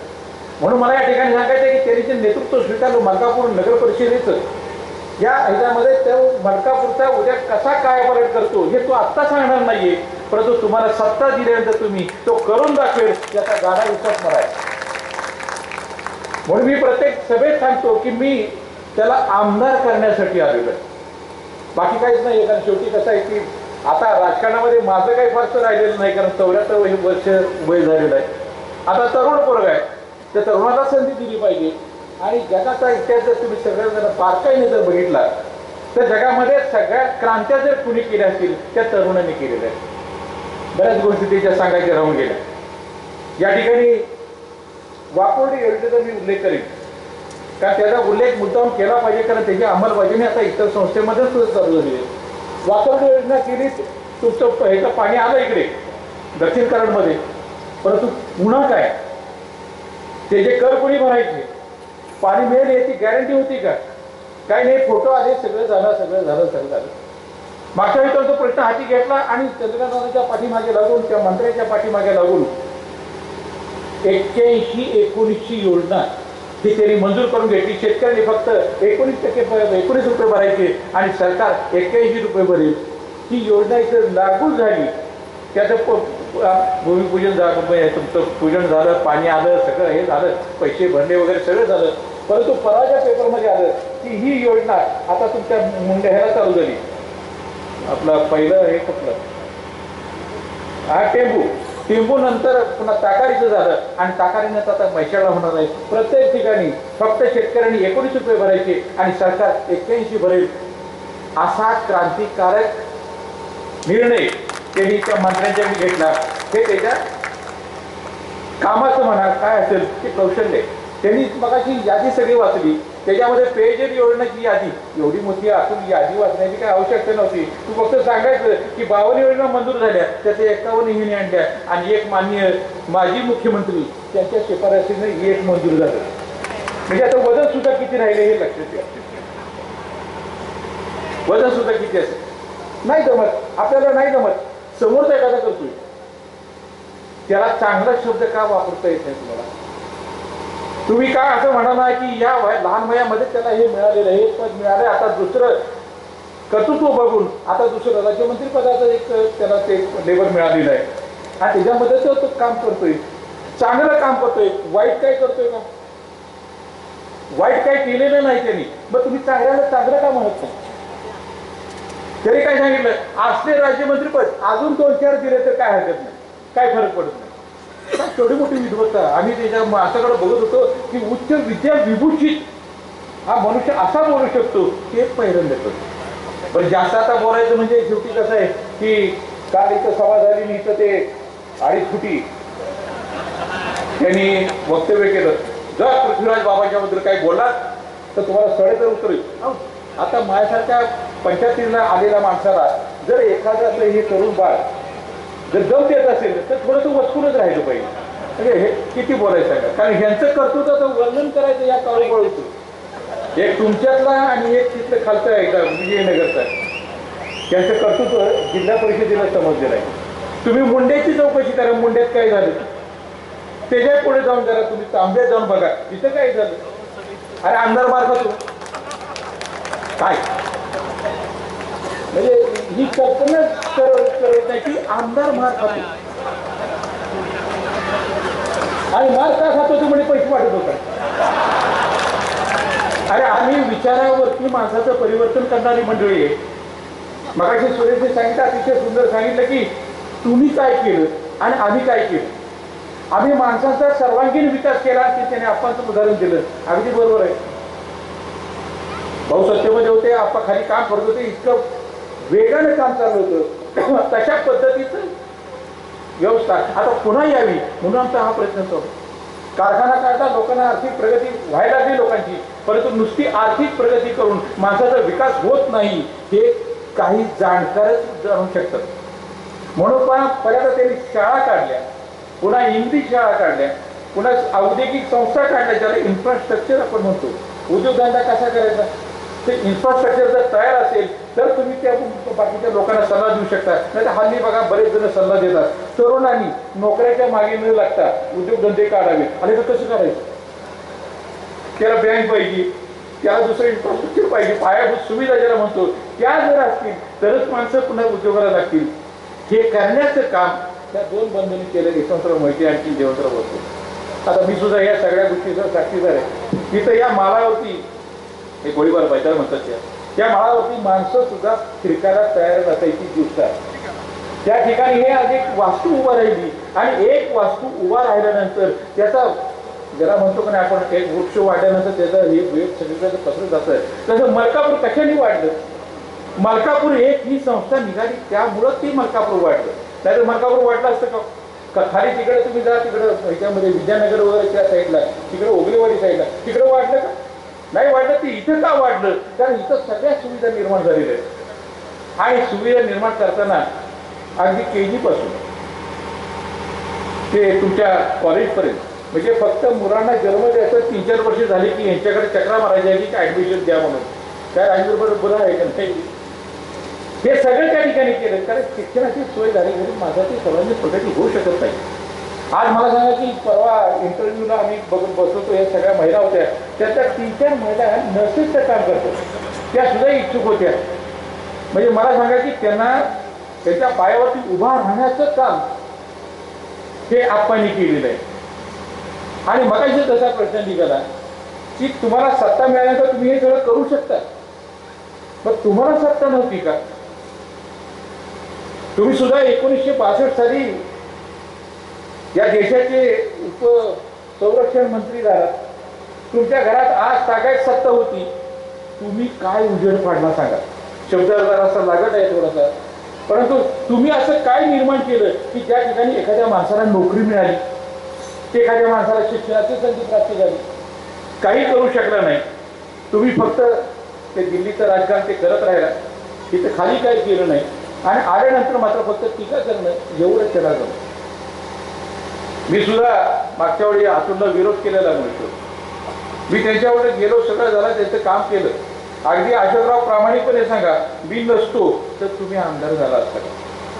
म्हणजे त्रैराशिक यायचं म्हणजे कसं, मी सगळं केलं, माझी अवस्था काय झाली पुन्हा. मला सांगा की मी हे फक्त बाबांना सांगितलं की बाबा म्हणतात तुमच्याकडे आपण काही मागत नाही, मागणार नाही, काही नाही. जिल्हा परिषदेचे इलेक्शन आलेत आणि माझा 4.5 मतदारसंघ हा उसाच आहे, इथं मला लोक मानतात. तेव्हा इथं तुम्ही उमेदवारी देताना मला कन्सल्ट करावं एवढी माझी प्रामाणिक इच्छा आहे. त्याच्यामध्ये ती दुसून आलंच ते पारतात बाळा. मी बाबाला सांगितलं, म्हटलं बाबा पार्टी सुद्धा आमची जरा गरीब आहे, थोडंसं फायनान्स सुद्धा केलं पाहिजे. त्यांनी कबूल केलं, सगळं झालं. आणि इलेक्शन लागल्यानंतर पुन्हा एक यायचा, दादा मला उमेदवारी मिळाली, आशीर्वाद द्या. आणि अवघड आहे. पुन्हा दुसऱ्यांना माझ्या वहिनीला तिकीट मिळाले, दादा आशीर्वाद द्या. तिसरं आलं, दादा माझ्या मुलाला तिकीट मिळालं, दादा आशीर्वाद द्या. तिच्या आयला म्हणलं मी काय फक्त आशीर्वादापुरता बरं आहे का? मी बाबाकडे गेलो आणि त्यांना सगळं सांगितलं की होय, त्यांनी जी नजर अशी खाली केली होती ती वर काय केली नाही. संक्रांतीचा दिवस होतो, म्हटलं बाबा अशा पद्धतीचं वागणं हे आपल्याला चालत नाही. मी तुमच्याकडे कुठल्याही गोष्टीसाठी आलो नाही, काही नाही, फक्त एक काँग्रेसचं हे करायचं म्हणून मी फक्त केलं. तुमचा प्रतिसाद मला चांगला मिळाला नाही. आज संक्रांत आहे, तिळगुळ घ्या, गोड बोला, रामराम केला आणि त्यानंतर आज सगळ्या त्याच्या घराची पाहिजे नाही. आणि आज या ठिकाणी प्रचाराला उभा असताना मला एवढंच सांगायचं की तुम्ही फक्त एकदा सत्ता घेऊन बघा. सत्ता शेवटी कसं आहे की मनुष्य सुद्धा कल्पक असावा लागतो. माणसानं सुद्धा जग बघितलेला मनुष्य असला पाहिजे. जगभर हिंदावी मंडळी मला सांगा, नुसतं तुम्ही ट्रस्टवरती जा आणि किती स्वच्छता आणि किती टापटीपीठ आहे ते बघा फक्त. तुम्ही पंढरपूरला तर जाऊन या, किती स्वच्छता आणि किती टापटीप ते बघा तुम्ही. मग मलकापूरचा विकास कसा करायचा याची कल्पना सुद्धा त्या मुलाकडे आहे. म्हणून तुम्ही त्याच्या ताब्यात नगर परिषद द्यावी एवढी माझी प्रामाणिक इच्छा, आणि तो निश्चितपणे ते करेल याची मला खात्री. म्हणून मी त्याला सांगितलं की तुझं ज्या ज्या ठिकाणी असेल त्या त्या ठिकाणी मला बोलू. आता डोर टू डोर हिंडणं आपल्याला काही शक्य होणार नाही, परंतु तुमच्या कॉर्नर सभा असो कोणत्याही असो त्या ठिकाणी मी अटेंड करणार आहे आणि विजयामध्ये मी माझा हातभार लावणार आहे. आम्ही कॅन्डिडेट देताना सुद्धा आमच्या नगराध्यक्ष आता नवीन ज्या होणार आहेत त्या व्यवसायाने डॉक्टर आहेत, म्हणजे सेवा करण्याची वृत्ती त्याच्यामध्ये आहे. निश्चितपणे त्या प्रामाणिकपणे काम करतील. त्या मनोहर शिंदेसारख्या अष्टपैलू होणार नाहीत याची मला गॅरंटी नाही. अहो ते कॅरेक्टर अष्टपैलू कॅरेक्टर आहे. मला सांगा की कशात पैसा हलत नाही मला नाही. इतका पैसा झालाय की त्यांनी मुंड्यात मार खाल्ला आणि दुसरं एवढं कमिशन गोळा केलं की त्यांनी सुटण्यात मार खाल्ला. अहो माझा एक कार्यकर्ता आहे पांडुरंग देशमुख म्हणून कापीचा, माझा एकमेव कार्यकर्ता आहे, त्याला पैसे देऊन पाडला. म्हणलं अरे तिथं बाबा 24 पैशाची योजना केलेली कार्यक्रम का घेत नाही. त्या मनोहर शिंदेला सांगा की म्हणला त्याला कार्यक्रम घ्यायला. ही अवस्था. अरे या लोकांचं राजकीय किंवा यांचं जे सगळं आहे चाललेलं असतंय हे फार चमत्कारिक आहे. मी अगदी 1954 सालापासून बघत आलेलो मनुष्य. आता मला सांगा की मगाशी तुम्ही उल्लेख केला, फार चांगला उल्लेख केला की जानबा कराळ्यांचा हे खडाफडी मनुष्य, कॉम्रेड, शेका पक्षाचा कार्यकर्ता आहे. तिची अवस्था बघा, काही फरक पडला का त्याच्या प्रॉपर्टीमध्ये किंवा काय नाही. काय आत्तानी लावली त्यांची मुलं तेवढीच त्याच्यामध्ये त्याच्यावरती ते गुजरात चाललेलं आहे. परंतु त्या माणसाचा नामोल्लेख कधी केला जातो का? यांची ओळखही नव्हती त्यावेळेस ते जानबा कराड हे सगळे त्याला भाऊंच्याकडे घेऊन जायचे, भाऊंच्याकडनं ते चव्हाण साहेबांच्याकडे घेऊन जायचे. त्यांची ओळख नव्हती. परंतु या फॅमिलीचं वैशिष्ट्य असं आहे की काम संपलं की सोडून द्यायचं. आता कालच्या इलेक्शनमध्ये सांगतो की मी आता हे प्रमोद शिंदे आहे त्याचं बघतोय माझ्याकडे. मी कराडचे सगळे नगरसेवक त्यावेळी बाबाच्या पाहिजेशी जोडून गेलो. आमच्या बैठका झाल्या, सगळं झालं. सगळ्यांनी मदत केली.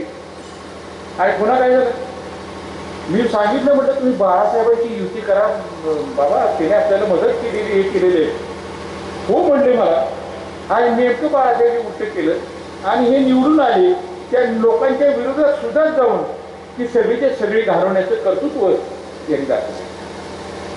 हे एकच असे उदाहरण आहे, असे अनेक उदाहरणं देता येते. त्या मनोहर शिंदे मी किती केलं सांगा. त्या गोकाकच्या सगळ्या इलेक्शन मी बिनविरोध करून दिलेले आहेत. काही लोकांचे अर्ज मागे घ्यायला लावलेले आहेत. तरी काय नाही, काम झालं की कुत्र्याचा जो गुण असतो ना जाताना तगरीवर करून जायचं, तशा पद्धतीचं वागत नाही. खरंच आहे, मी देवशपथ असं आहे, मी काही खोटं कधी बोलत नाही, काही नाही. ते सत्याचे फक्त तुम्हाला सांगितलं आणि त्याने सुद्धा सांगावं की माझं नाव होईल असं ते बोलतो. तेव्हा उद्याच्या ह्याला ते सगळ्या गोष्टी ज्या आता तुम्ही काढल्यात मगापासून सगळ्यात त्या सगळ्या गोष्टी बंद करण्याचं मी अतुलला सांगून ते करून घेतो. तुम्हाला इथून पुढं कुठल्याही प्रकारचं म्हणजे जसं आता कराडच्या नगरपालिकेमध्ये चाललेलं आहे तसंच उद्या मलकापूरच्या नगरपालिकेमध्ये घडवून आणण्याचा विचार या ठिकाणी आम्ही मांडणार आहोत. कारण शेवटी कसं आहे की या सगळ्या गोष्टीचं सार एकच आहे की तुम्हाला कोणत्याही प्रकारची कोशिश लागू नये, कुठल्याही प्रकारचं तुम्हाला म्हणजे आर्थिक झळ ज्याला म्हणतात ती बसू नये, या दृष्टीनं आम्ही हा एक क्रांतिकारक निर्णय म्हणा की कारण पहिलेच हे इलेक्शन आमचं एखादा ह्याच्या आधी आम्ही सगळे करत होतो त्यावेळी काही गोष्टी लपून घेण्यात सगळं झालं. परंतु जेव्हा सगळं उघडकीस यायला लागलं तेव्हा स्वतंत्र विचारसरणीचं हे आता पॅनल आज एका पक्षाचं तयार केलेलं आहे आणि सर्वांनी त्याला मदत केलेली आहे. ते चॅनल हे पूर्णपणे यशस्वी होईल एवढी खात्री देतो आणि आपली रजा घेतो. जय हिंद. धन्यवाद दादा. कराडचा कसा मलकापूर उठूया, मलकापूर भाजप करूया. या सभेचा आभार. भारत जंत्री माते. मलकापूरचे ग्रामदैवत आई लक्ष्मी देवीला स्मरून तुम्हा सर्व मतदार बंधूंना आवाहन करतो की येणाऱ्या 27 तारखेला आपल्या सर्व उमेदवारांना भाजपच्या चिन्ह कमळ या चिन्हावरती बटन दाबून सर्वांना भरघोस मतांनी निवडून द्यावं ही सर्वांना विनंती. आजच्या मलकापूर नगर परिषदेच्या पंचवार्षिक निवडणुकीच्या शुभारंभ सभेस उपस्थित सर्व मार्गदर्शक मदनदादा सुरेश बाबा भोसले, नामदार अतुल बाबा भोसले हे सर्व आपल्या विनंतीला मानून इथं उपस्थित राहिले त्यांच्याबद्दल त्यांचे आभार. त्याचबरोबर गंजीराम दादा, आनंदराव पैलवान, अशोक भाऊ, जगदीश दादा, दयानंद पाटील हे सर्व व आपले मतदार बंधू भगिनी, पत्रकार बंधू भगिनी या ठिकाणी उपस्थित राहिले त्याबद्दल भारतीय जनता पार्टीच्या वतीने मी सर्वांचे आभार मानतो. जय हिंद, जय महाराष्ट्र. एकंदरीतच भारतीय जनता पार्टीच्या प्रचाराचा शुभारंभ मोठ्या उत्साहात संपन्न झाला. या जाहीर सभेला मलकापूर शहरवासियांनी केलेली गर्दी लक्षणीय होती. मान्यवरांच्या उपस्थितीत झालेली ही सभा कार्यकर्ते, मतदार व नागरिकांच्या मध्ये उत्साह निर्माण करणारी होती. वायझेड इंडिया टीव्हीसाठी व्हिडिओ एडिटर अविनंद जाधवसह संतोष वायदंडे, नितीन ढापरे, मलकापूर, कराड. ही होती आजची महत्त्वाची बातमी. आपल्या परिसरातील ताज्या घडामोडी जाणून घेण्यासाठी आत्ताच आपण वायझेड इंडिया टीव्हीला सबस्क्राईब करा व नोटिफिकेशन बेलवर क्लिक करून आमच्या नवनवीन अपडेट मिळवा. नमस्कार.